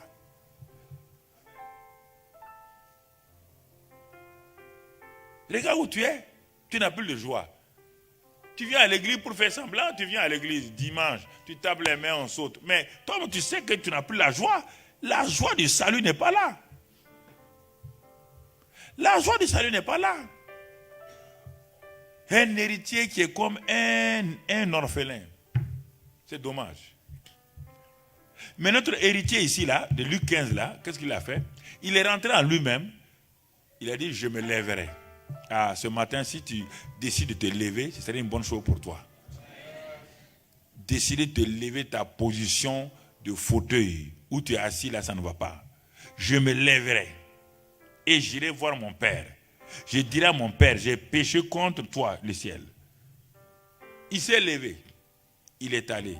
C'est-à-dire que il s'est rappelé que l'amour du Père est toujours valable. Il s'est rappelé que le Père ne condamne pas ses enfants. Il s'est rappelé que le Père est toujours là, il a toujours quelque chose à donner. Il est parti et le Père l'attendait. Le Père savait bien que son fils ne peut pas vivre là où il est parti. Dieu sait très bien là où tu es. Toi, héritier de Dieu, ayant Christ en toi, tous les trésors, tu es indifférent. Tu es indifférent aux choses de Dieu. Dieu sait que tu ne seras pas heureux. Il t'attend les bras ouverts. Le fils est parti avec ses habits de porcherie, avec l'odeur des porcs. Mais le Père ne l'a pas dit, oh, tu sens mauvais. Non, l'amour du Père, c'est ça. Il a ouvert ses bras. Et c'est pourquoi il a ouvert ses bras à la croix du calvaire. Il a ouvert ses bras à la croix du calvaire. Tous ceux qui sont sales, souillés, tous ceux qui sont languissants, abattus, il les a accueillis. Il dit, venez à moi, vous tous qui êtes fatigués et chargés, que je vous donne le repos. Quand l'enfant est arrivé, le Père l'a embrassé. Le Père lui a dit, enlevez ses habits, mettez-lui les vêtements de justice. Quand on lui a mis les vêtements de justice, il dit, ton trône t'attend, assois-toi sur le trône. Et voilà le veau gras qui t'attend. Un héritier qui revient. Parce qu'il a expérimenté que quand on a l'héritage, on doit bien vivre. Quand on a l'héritage, on est héritier de Dieu, on doit vivre selon la parole de Dieu. Mais dans la maison, il y a un deuxième héritier, c'est le fils aîné.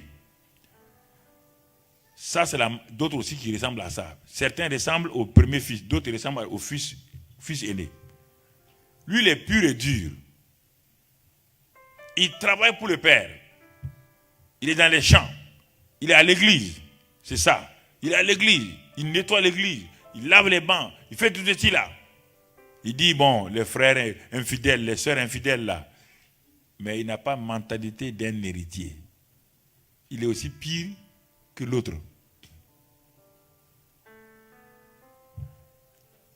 Et quand il vient le soir, il entend la musique dans la maison paternelle. Il appelle un serviteur. Il dit, ah, enfin le Père m'a reconnu. Et on est en train de faire fête pour moi, non? Ah, le Père maintenant m'a reconnu. Hein? J'entends la bonne musique là-bas. Ça veut dire que le Père a reconnu que je suis un bon enfant, que je suis tout. L'héritage ne dépend pas de ton comportement. L'héritage dépend de ta naissance.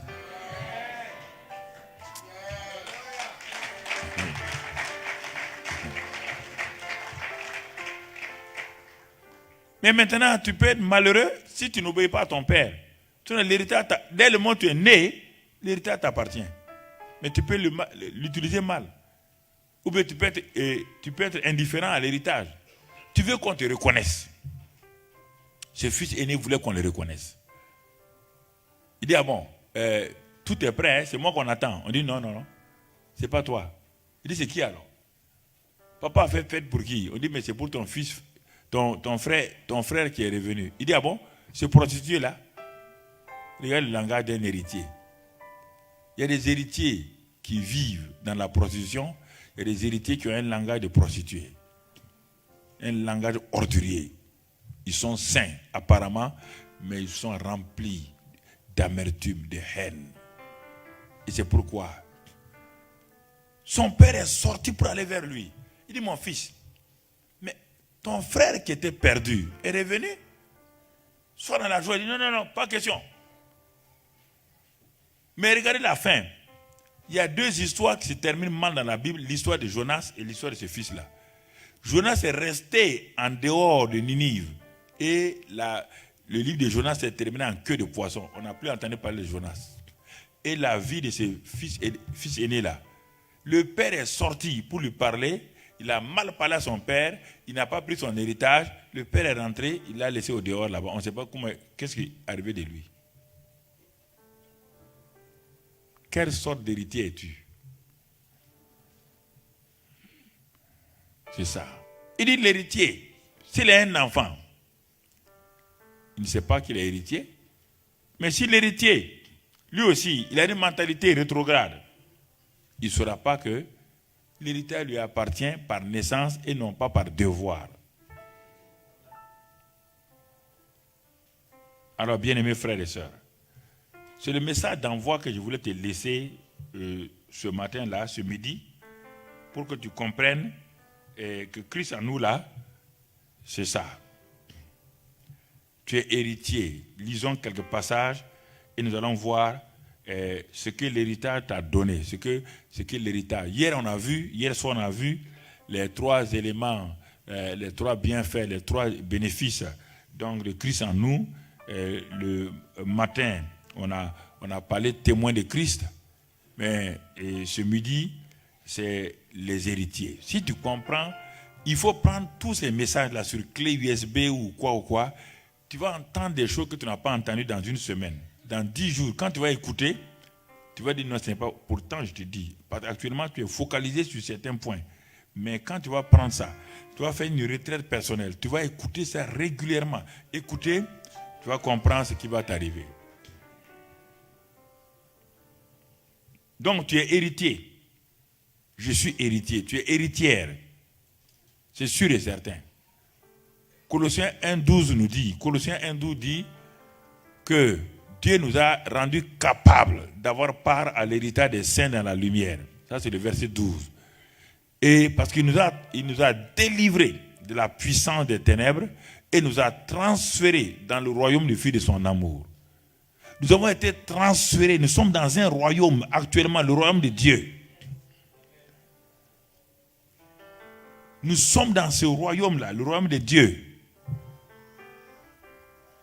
Satan n'a aucun pouvoir sur nous. Les gens ne veulent pas croire. Dieu dit qu'il nous a transférés. Il nous a rachetés. Il nous a délivrés. Il y a deux royaumes. Le royaume de la puissance des ténèbres et le royaume de la lumière. Toi et moi, nous vivions dans le royaume de la puissance des ténèbres. Satan nous dominait.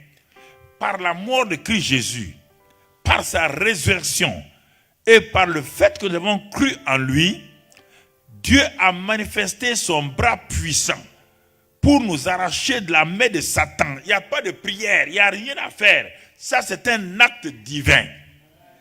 C'est un acte souverain de Dieu.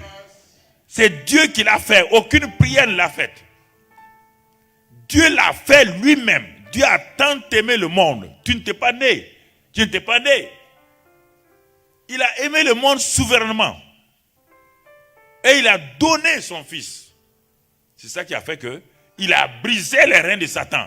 Et quiconque croit à son fils, il le délivre de la puissance des ténèbres. Et il fait quoi? Et il le transfère dans le royaume du Fils de son amour, en qui nous avons la rédemption et la rémission des péchés.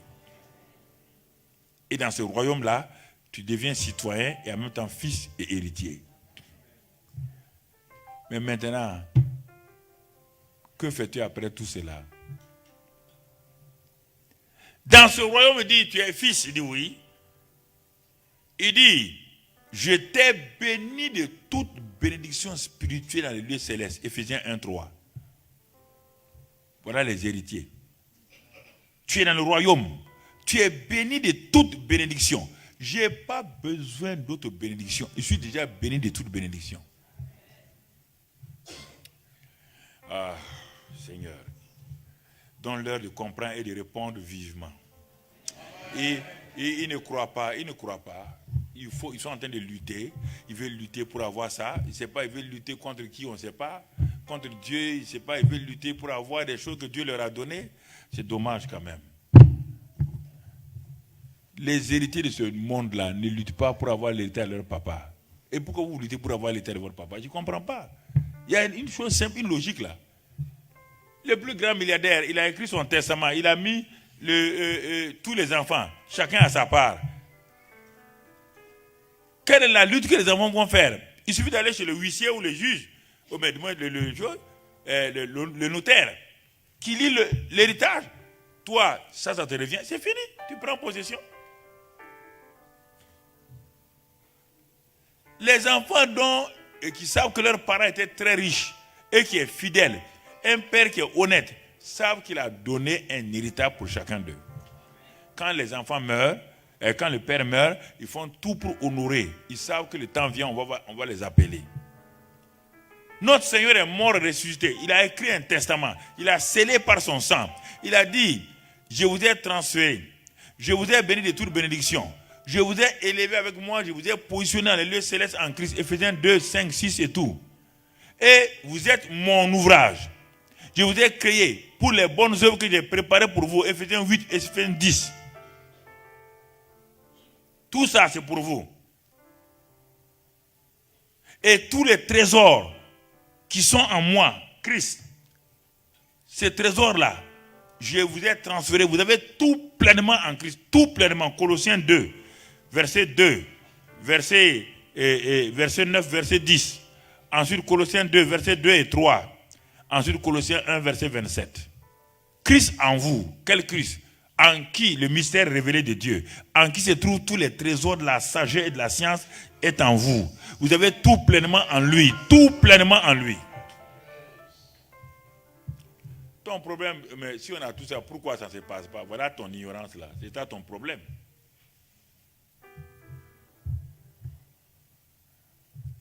Les gens, c'est pourquoi les gens de ce monde-là sont plus logiques.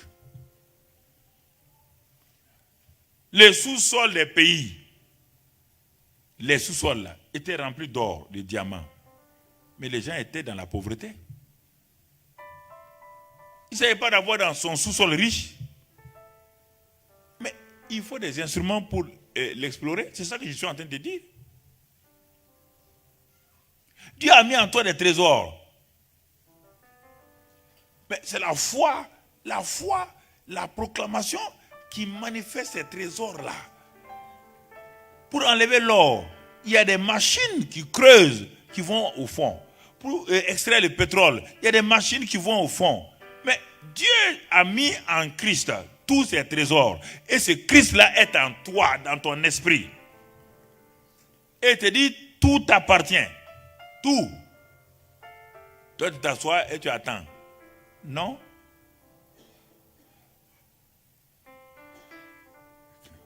C'est pourquoi les pays africains, le continent le plus riche, le continent le plus riche. Et on vous a fait croire que vous êtes pauvre. Mentalité bizarre. Pays riche. Le Japon, nous étions en classe de 4e. Le Japon n'a ni ressources. Le Japon n'a pas de pétrole. Le Japon n'avait que le charbon et tout. Le Japon est le 3e puissant du monde. Et quand le Japon démarrait, les gens riaient de leur montre. Quand tu portais une montre japonaise avant midi, si les 6 heures, si tu portes la montre là, avant quelque temps, tu es à midi. Tout le monde riait. On est appelé Japon. Tout le monde riait. Aujourd'hui, ils sont la 3e puissance du monde. La Corée du Sud, pareil. Tous ces pays-là. Ils ont su qu'ils ont un potentiel. Et ce potentiel, ils savent que si on arrive à l'organiser et tout, ça sort. Toi, tu as un potentiel divin en toi. Le Saint-Esprit est en toi. Dieu te donne la foi pour extraire les minéraux de Dieu. Et tu es dans la pauvreté spirituelle, physique, morale. Et tu es dans la... Mais donc tu ne comprends pas le christianisme. Tu ne comprends pas.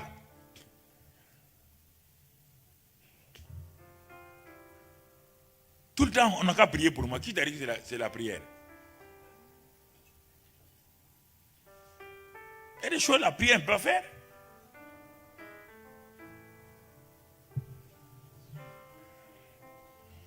Frères et sœurs, un héritier qui n'arrive pas à sortir ce qu'il a, il est l'homme le plus frustré, la femme la plus frustrée du monde.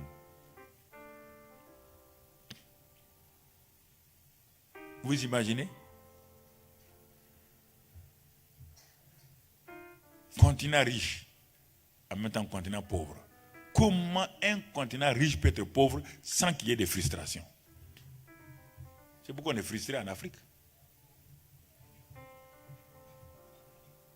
La pauvreté est apparente. Parce que le sous-sol est le plus riche de tous les continents. Il n'y a pas un seul continent qui a les sous-sols comme l'Afrique. Tout le monde le sait. Et la Banque mondiale, le Fonds monétaire, lisez en économie 2030. C'est pourquoi on fait tout pour nous faire croire qu'on a toutes sortes de maladies. On veut nous flatter pour nous détruire. Et les gens croient à ça. Parce que tout le monde vit ce continent. C'est le continent de l'avenir. Si c'est Amen, pourquoi tu es assis au Canada?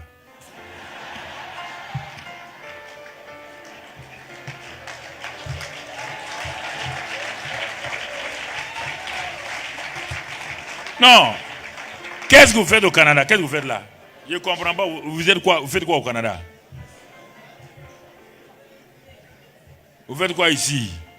Quand je vous regarde là, vous êtes assis ici. Vous êtes assis ici. Vous faites quoi? En mission? Non, vous n'êtes pas en mission. Vous êtes en démission. Pas en mission, vous êtes en démission. Oh.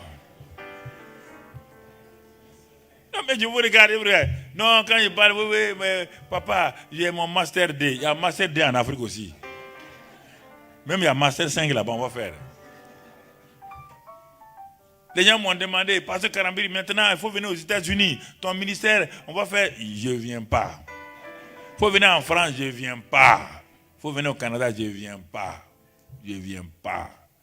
Quand Dieu me créait, il savait qui j'étais. Il est content de moi. Il est content, il est fier de moi. Je reste là-bas, mon ami. Il est fier de moi, là où je suis. Oui ou non? Ah oui. C'est ça que j'ai dit à mes amis en France. Il dit, vous êtes pauvre, vous êtes pauvre. Il dit, mais regarde-moi, j'ai 1m95, 95 kilos. Toi, tu es ici, tu manges le matin. Tu manges le matin. Et tu manges à 10h. Tu manges à midi. À 13h, tu manges encore. Le soir, tu manges 5 fois. Moi, j'étais chez moi. Mon père est petit comme ça. Je mangeais une fois par jour. Quand je suis né, on mangeait une fois par jour. J'ai 1m95, 95 kilos. Si je mangeais 3 fois, je vais mettre combien de mètres?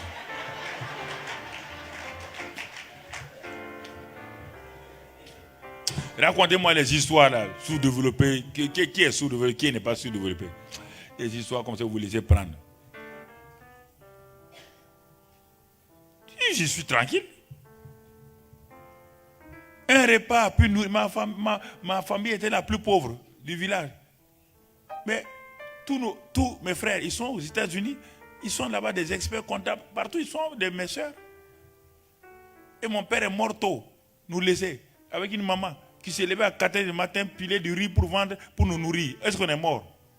Vous ne connaissez pas ce que Dieu fait. Tant que vous ne savez pas qui est Dieu, vous avez des problèmes. J'ai grandi avec des élèves dont les parents étaient ministres quand on était en 6e. Dont les parents étaient députés. Aujourd'hui, c'est moi qui les commande. Tous ces enfants n'ont rien, ils n'ont pas pu réussir. Moi, je viens de la pauvreté. Je monte et ils viennent de la richesse et ils descendent. Parce que la mentalité.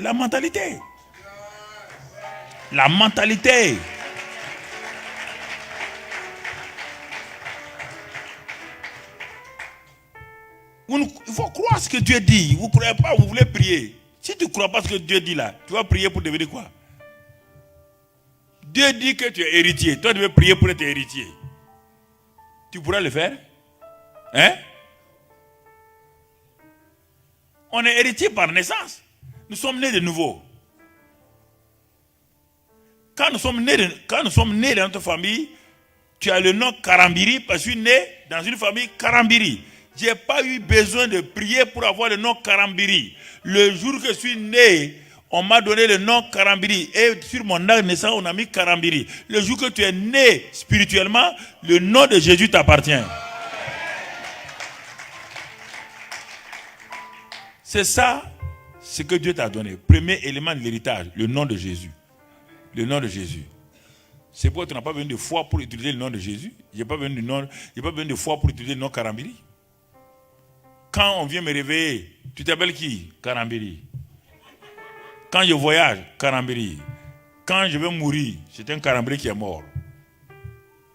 Je suis Karambiri, c'est fini. On ne peut plus changer ça. Tu es né de nouveau. Tu es un fils de Dieu. Et tu as le nom de Jésus avec toi. Pourquoi tu cherches quoi? Tu cherches quoi? Premier élément de l'héritage, le nom de Jésus. Le nom de Jésus t'appartient. Tant qu'ils ne sont pas nés de nouveau, Pierre et les autres ne pouvaient rien faire. Quand Pierre est né de nouveau à la Pentecôte, il est rempli du Saint-Esprit. Le même paralytique qui était là au temps de Jésus. Pierre s'en va avec Jean. Il regarde le paralytique dans Acte 3, 6. Il dit, je n'ai ni argent ni or, mais ce que j'ai, est-ce que tu sais ce que tu as? Voilà le problème. Tu ne sais même pas que tu as quelque chose. Dieu dit à Moïse, qu'as-tu dans ta main? Il dit un bâton. Dieu dit, un ignorant comme ça. Tu es sûr que c'est un bâton? Et il dit, mais moi, c'est moi qui ai coupé mon bâton, Dieu. Ça fait 40 ans que j'utilise ce bâton-là pour garder les moutons. Dieu dit, vraiment, mes enfants, ils sont ignorants. Il dit, ah bon, jette le bâton. Quand il jette, il devient un serpent. Il dit, ah bon? Dieu dit, mais alors, tu as dit que c'est un bâton, non? C'est ce bâton-là avec lequel Dieu a fait les miracles. C'est ça le problème. Dieu dit à Gédéon, voyant héros, il dit, Dieu, tu ne connais pas ta grand-mère, hein? Faut enlever les HMZ là-bas. Vaillant zéro. Dieu dit, il n'y a pas de vaillant zéro. Quand on est vaillant, on est héros. Pas je suis avec toi. Qu'as-tu dans ta main? Pierre dit, avant la Pentecôte, je n'avais rien. Maintenant, j'ai ce que j'ai, je te le donne. Ce que j'ai, je te le donne.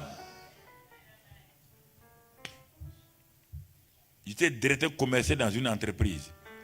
Mon chef de comptable est venu me dire, il était catholique. J'étais un jeune prédicateur, pas pasteur. Il me dit, ah pasteur, il faut venir.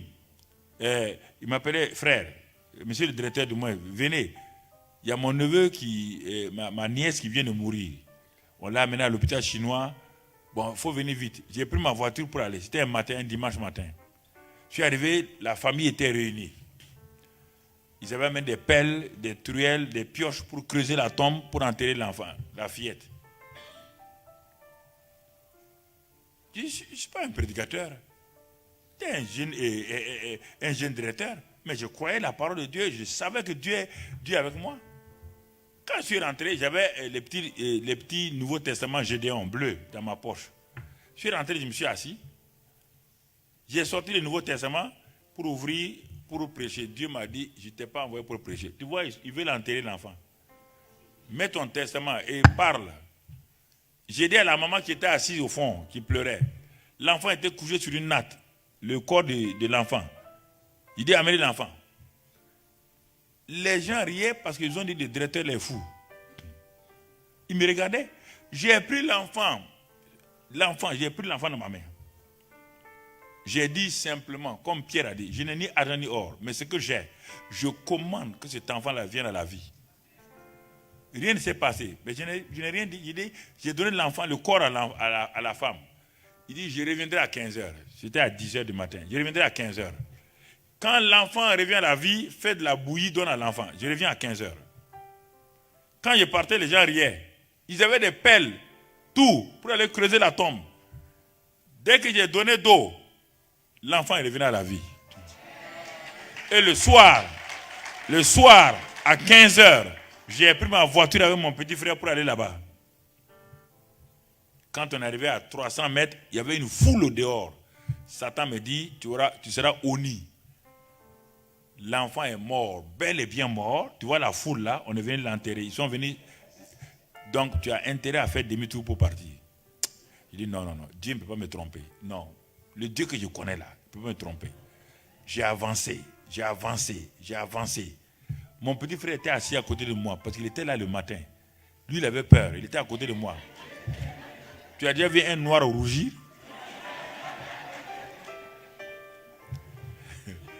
Il était assis. S'il pouvait sortir à vitesse, parce que dans son cœur, il dit, mais le grand frère va nous livrer, on va nous lapider aujourd'hui.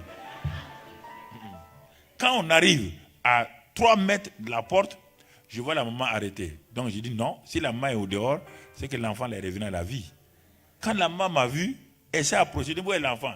Que l'enfant est dans la foule. Il dit, mais la foule, c'est quoi? Il dit, c'est les funérailles d'un vieillard qui est mort il y a 1 an. Satan est comme ça, il aime vous intimider. Quand les gens m'ont vu, ils ont commencé à courir, j'ai fait demi-tour, je suis parti. Et aujourd'hui, cette petite fille-là, elle est sœur catholique dans un couvent. Elle vient à mes réunions. Parce que leur chose n'est pas loin de l'église. Elle vient régulièrement à l'église. Elle a reçu Christ. Tu comprends? J'ai vu plusieurs morts comme ça. Ma propre fille est morte aux États-Unis. Dieu m'a dit, elle va ressusciter. J'ai pris l'avion, j'ai fait Casablanca, j'ai fait New York, Atlanta. J'ai prêché dans notre église le dimanche à Atlanta. Les chrétiens me regardaient pour me dire, est-ce qu'il sait que sa fille est morte? Il dit, je sais, ne vous parlez pas, je sais ce que vous pensez. Restez tranquille. J'ai fini de prêcher, j'ai pris mon avion, je suis arrivé à Johnson City, Tennessee. On m'a amené au EQ, Intensive Care Unit, on m'a amené là-bas. Le corps était comme ça. Ils ont mis une machine. Ils disent que si c'est ça là, comme j'ai dit de ne pas l'enterrer, ils ont gardé. Son mari a fait une décharge. On a gardé ça pour que je vienne voir. Puisque je crois que peut-être la science ne vaut rien. Je suis venu. Le corps était comme ça. Ils ont mis comme une machine là. S'ils enlèvent ça tout de suite, ils disent mais. Et puis ensuite, quand elle est morte là, il dit messieurs, le cerveau là, quand le cerveau est arrêté pendant combien d'heures, je ne sais pas, je ne suis pas scientifique, c'est fini. On est resté là-bas du 9 décembre jusqu'au 1er janvier. Je rentre à l'hôpital. Ma fille est là. Je parle à son oreille. Daniela, tu reviens à la vie. Dieu m'a dit, tu ressuscites. Je refuse. Tu ne seras pas enterré. J'ai pris l'avion. J'ai dit maintenant à son mari, ne t'inquiète pas. Elle a commencé à ouvrir les yeux. Ils sont venus me dire, ceux qui font la rééducation là, ils font 1 an de rééducation parce que son cerveau est bousillé. Il faut faire ceci. Il dit, quand Dieu a dit à Lazare sortir, quelle rééducation on a fait?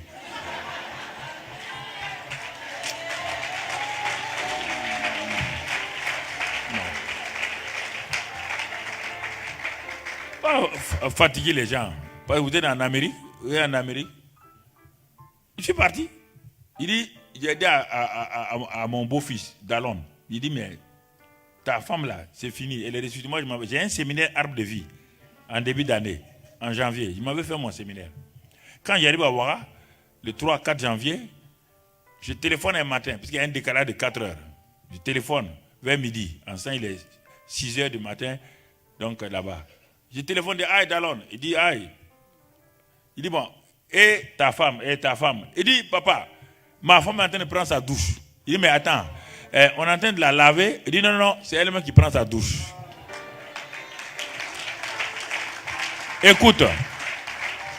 Si tu ne crois pas, va lire sur Amazon. Le livre est sorti sur Amazon. Va lire. Et puis tu donnes son numéro. Elle est actuellement au Texas. 3 enfants. Elle avait accouché le premier enfant. C'est ça qui l'a tué. Parce que le sang est monté dans arrêt cardiaque. Le nom de Jésus nous appartient. Mais pourquoi vous ne l'utilisez pas correctement? Vous voulez terminer votre phrase au nom de Jésus. Seigneur, tu vois, j'ai des problèmes. Et tout ça, Jésus n'a qu'à nous faire au nom de Jésus. On n'a pas dit, c'est pas ça. On n'a pas dit qu'on termine la prière au nom de Jésus. Tu as lu ça où? Le nom de Jésus t'appartient. Quand un envoyé va dire au nom du président de la République et en vertu des pouvoirs qui me sont conférés, je vous fais chevalier de l'ordre national. Le nom est lié à un pouvoir. Derrière ce nom-là, il est dit au nom de Jésus, tout pouvoir dans les cieux, sur la terre et sous la terre, ploie à genoux. Tout nom, ploie à genoux. Le cancer est un nom. Au nom de Jésus, il ploie à genoux. La mort est un nom. Au nom de Jésus, la mort ploie à genoux. Le nom vous appartient, c'est votre héritage. C'est votre héritage.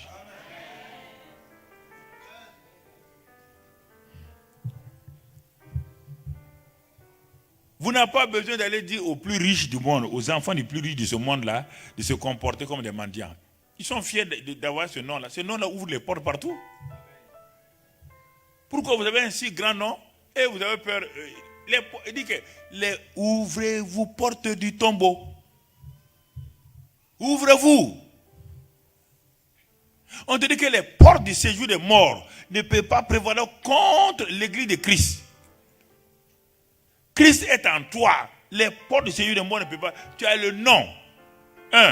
Tu as l'autorité. Luc 10, 19. Je vous ai donné le pouvoir de marcher sur les serpents et les scorpions. Et sur toute la puissance de l'ennemi. Et rien ne peut vous nuire. L'héritier a le nom, il a l'autorité, il a le pouvoir. Mais alors pourquoi vous êtes dominé? Pourquoi vous êtes humilié? Pourquoi vous êtes ridiculisé? Tu ne comprends pas ça. Pourquoi vous laissez? Le policier dans n'importe quel pays, il n'a pas de force, mais il a une autorité. Quand il se met au milieu de la route, les plus gros camions, quand il lève la main, les plus gros camions commencent à freiner. Quand le policier dit au nom de la loi, je t'arrête, tu n'as qu'à avoir 2,50 m, il prend les menottes, il met à tes mains. Ça, c'est l'autorité.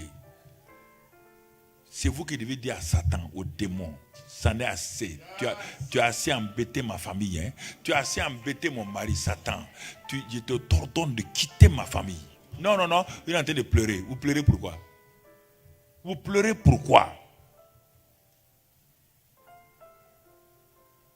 Vous avez l'autorité. Vous avez le femme ou homme. Jeune ou comme âgé. Troisième chose, quand vous avez l'autorité, il dit, voici les miracles qui accompagneront. Allez-y, prêchez, chassez les démons. Si vous n'avez pas l'autorité, comment vous dites de chasser les démons?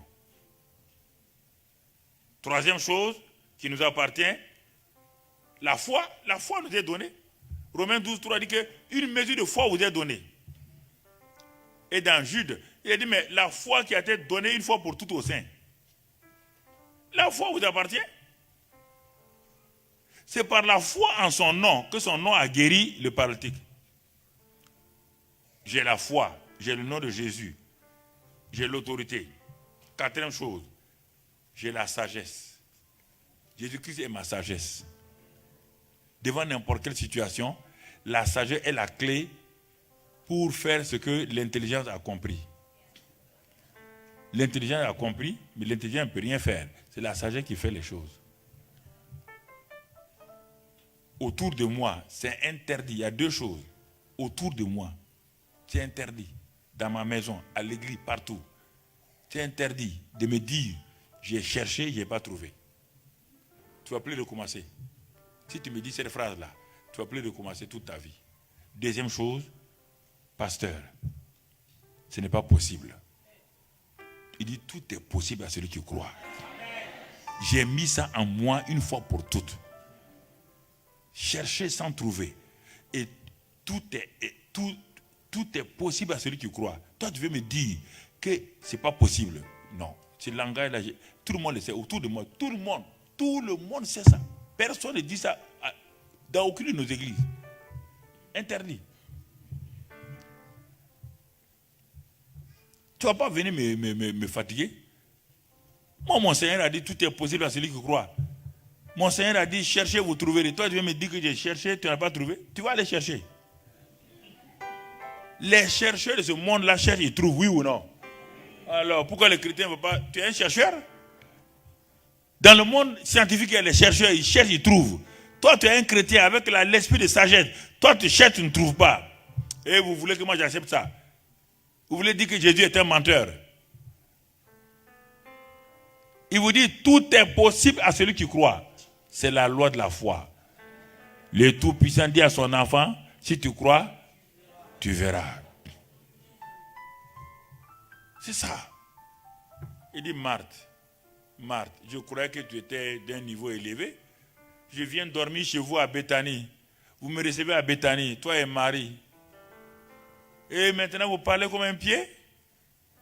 Ne t'ai-je pas dit si tu crois? Il y a 4 jours, je t'ai envoyé un message. Que la mort de la maladie de ton frère Lazare n'appartiendra pas à la mort. Ça va être pour la gloire de Dieu. Tu n'as pas compris le langage? Ton frère va mourir, mais il ne restera pas dans la mort. C'est la gloire de Dieu qui va venir. Et tu as pris aller le mettre dans un tombeau. Allez, roule la pierre. Enlève la pierre là d'incrédulité. Enlève-la. Enlève la pierre. Seigneur, il sent. Il dit, ah bon? Il sent. Ne t'ai-je pas dit que si tu crois, tu verras la gloire de Dieu? C'est ça le problème. Et vous voulez que moi je vous dise, ah oui, c'est pas possible. Moi, vous dites, c'est pas possible. Donc je veux contredire mon Seigneur, celui qui m'a sauvé. Je veux contredire celui qui m'a fait la grâce de devenir son serviteur. Je veux contredire celui qui m'a fait l'honneur de venir vivre en moi. Et moi, je vais m'asseoir, l'insulter avec mon incrédulité. L'insulter en disant, j'ai essayé, c'est pas possible. Jamais. Pas moi. Va chercher quelqu'un d'autre. Dieu ne comprend pas tout. Mais je crois ce que Dieu dit. Je n'ai pas besoin de tout comprendre. Je crois ce qu'il dit. Tu comprends? La sagesse m'appartient. La sagesse. C'est la capacité de faire les choses que tu as comprises. Si tu n'as pas compris, et si tu ne sais pas comment faire, comment ta vie va être? Ah, j'ai un projet, pasteur. J'ai un projet. Et quelle est la sagesse qui va te permettre de faire le projet? Ah, je ne sais pas. Ah, ben donc, vous me laissez tomber le projet. C'est la sagesse qui fait le projet. C'est la sagesse qui a permis à Thomas Edison. Oui, on dit qu'il était comme ça, mais Thomas Edison a fait quelle classe? CE1. Il n'a pas même fait le CM2. Il n'a pas terminé le cours primaire. C'est sa mère qui lui a appris à lire par le livre des Proverbes, la Bible là. C'est sa mère qui a appris à Thomas Edison à lire la Bible par le livre des Proverbes. C'est par le livre des Proverbes que Edison a été élevé. Tu comprends pourquoi il a inventé? Dans le livre des Proverbes, tu vois quoi? La sagesse dans la main droite. La sagesse donne quoi? La vie. La sagesse donne quoi? L'intelligence. La sagesse donne quoi? Les inventions. La sagesse donne quoi? Thomas Edison a dit, ah bon? Maman, tu as bien fait? J'ai appris à lire par le livre des Proverbes. Le livre des Proverbes, c'est le livre de la sagesse. C'est ainsi qu'il a inventé toutes ces choses-là. C'est pourquoi il est devenu le plus grand inventeur. Toi, tu as l'esprit de sagesse en toi. On appelle le Saint-Esprit l'esprit de sagesse. Et tu échoues.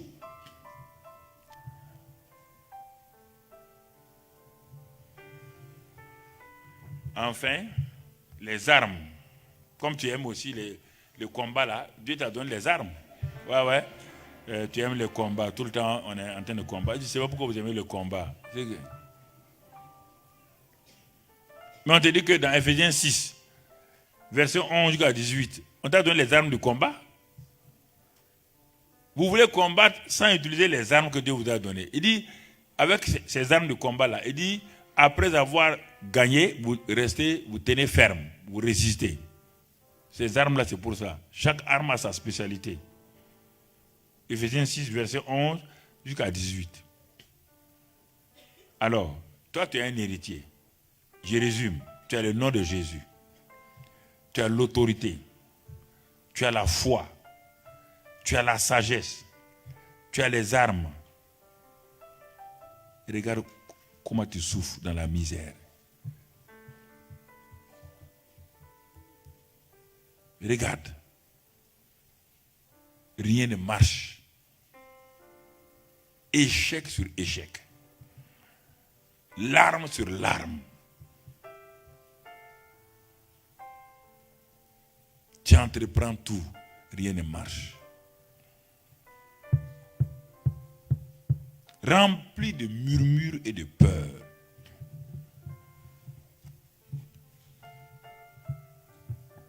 Quelle sorte d'héritier es-tu?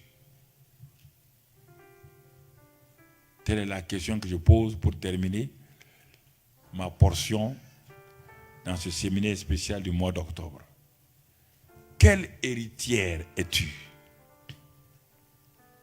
Une héritière orpheline, mendiante, assise dans le fauteuil de l'échec, couchée dans les lits de pleurs,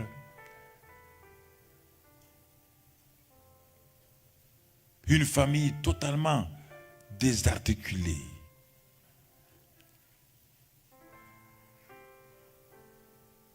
N'arrivant pas à boucler le budget familial. Aucune paix. Comment peux-tu être l'héritier, l'héritière d'un si grand Dieu, un si puissant et merveilleux Dieu, rempli d'amour, et on vient te trouver dans une misère, dans un échec permanent? Qui va croire ça? Comment pouvez-vous me montrer dans la rue un jeune homme passant, pantalon troué, complètement, presque nu, marchant, avec des chaussures trouées, et vous dites, voici le fils du plus riche du pays? Voulez-vous que moi je croie à ça?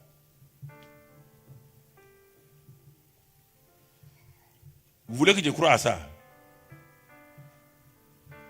C'est pourquoi le monde regarde et rit. Notre Dieu est puissant. Le monde te regarde de la plante des pieds au sommet. Il dit, il ne voit aucune puissance. Il ne voit pas un fils de puissant ici. En quoi ton Père, ton Dieu est puissant? En quoi?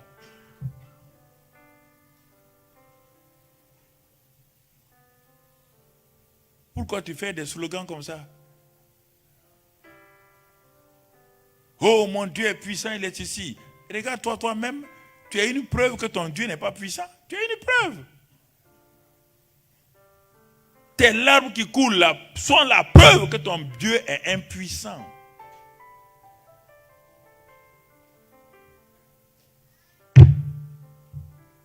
Quelle sorte d'héritier es-tu? Les slogans vagues n'ont pas de sens. Les cris n'ont rien. Manifeste preuve. Jésus-Christ allait de lieu en lieu, prouvant. Paul le méchant s'est levé, il a prouvé. Pierre le peureux a prouvé. Tous étaient dans les fauteuils de l'échec. Mais quand ils ont eu contact avec le glorieux Saint-Esprit, quand Christ est venu en eux, regarde-les partir. Regarde ces armées partir à l'assaut. Regarde-la, regarde-les. Regarde à Rome, comme Néron a rempli le stade par des lions affamés. Il a fait brûler ses chrétiens. Les enfants, les femmes, tout le monde chantait. Néron a dit, c'est pas possible. Mais est-ce qu'ils sont normaux? On dit oui, ils sont normaux. Mais pourquoi ils chantent? On dit ils chantent parce que là, ils connaissent leur Dieu. Toi, tu n'as même pas persécuté comme ça. Des petits problèmes, tu pleures. Parce qu'on t'insulte, tu pleures. On te critique, tu pleures. Tu n'as pas un peu d'argent, tu pleures. Tu souffres un peu, tu pleures. Quelle sorte d'héritier es-tu? Tu as lu Hébreux 11, il dit on les a coupés en morceaux. Ils ont continué à glorifier Dieu. On a jeté leurs enfants dans le feu. Ils ont glorifié. Les fils, les 3 amis, Shadrach, Meshach, Abednego, ils ont dit on est prêt à aller dans le feu. Roi, chauffe le feu. Ils sont rentrés, ils sont sortis. La fosse au lion. Daniel est tombé, il est sorti. Mon ami. Il n'avait pas le Saint-Esprit. Il n'était pas enfant de Dieu. Et toi, tu es enfant de Dieu. Et tu dis que tu connais Dieu. Quel Dieu tu connais? Ce Dieu est ton Père. Un Père que tu ne connais pas. Et tu veux que je croie à ça? Il est dit que les enfants d'Israël connaissaient les œuvres de Dieu. Mais Moïse connaissait les voies de Dieu.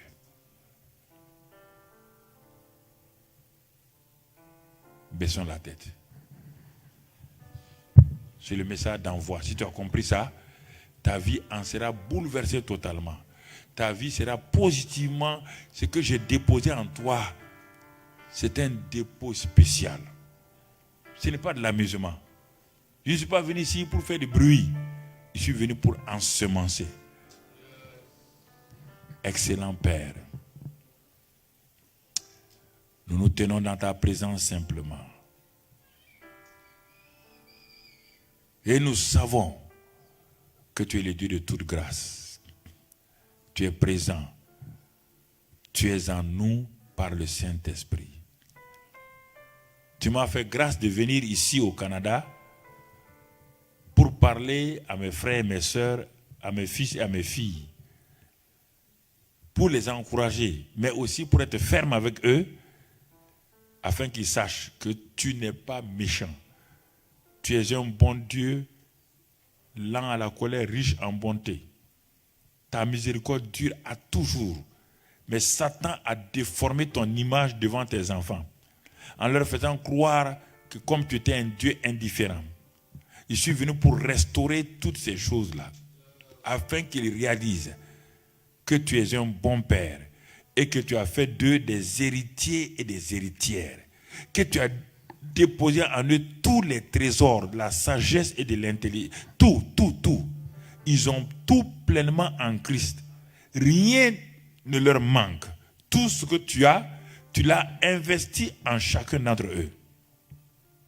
Père, je te prie que ton Saint-Esprit, l'Esprit Saint de révélation, leur donne dans les jours à venir révéler ces faits divins, leur faire savoir avec certitude que ce que j'ai dit, ce n'est pas des paroles en l'air, ce n'est pas un séminaire que je suis venu parler, je suis venu faire un cœur à cœur avec eux, je suis venu déverser en eux tous les résultats de tout ce que tu m'as donné de traverser pendant ces années, d'investir en eux pour qu'un nouveau départ se manifeste dans leur vie. Père, je te remercie vraiment pour ces hommes et ces femmes, pour ces personnes âgées, pour ces jeunes gens, pour ces enfants. Seigneur, sois béni et sois loué pour cette grâce parfaite. Merci pour ton amour, merci pour ta sainteté, merci pour ta justice. Sois béni et sois loué, Père. Nous te sommes reconnaissants pour tous tes bienfaits dans le précieux nom de Jésus-Christ. Amen. Amen.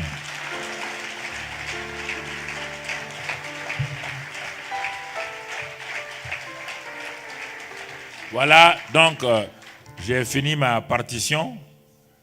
Voilà, donc tout à l'heure, la maman pasteur Hortense va venir. Elle va vous parler de quelque chose d'important.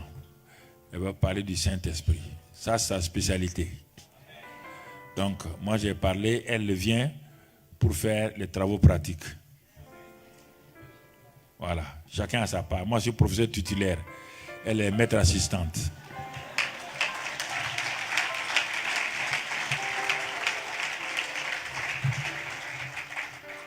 Amen. Amen.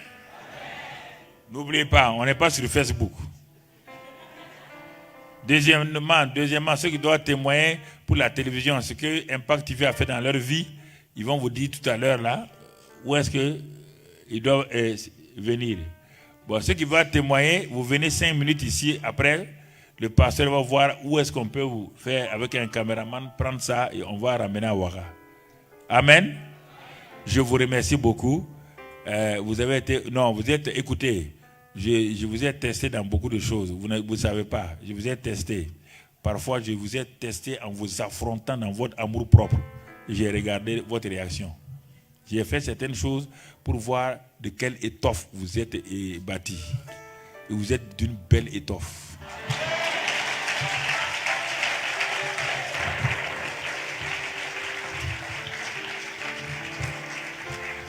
Amen.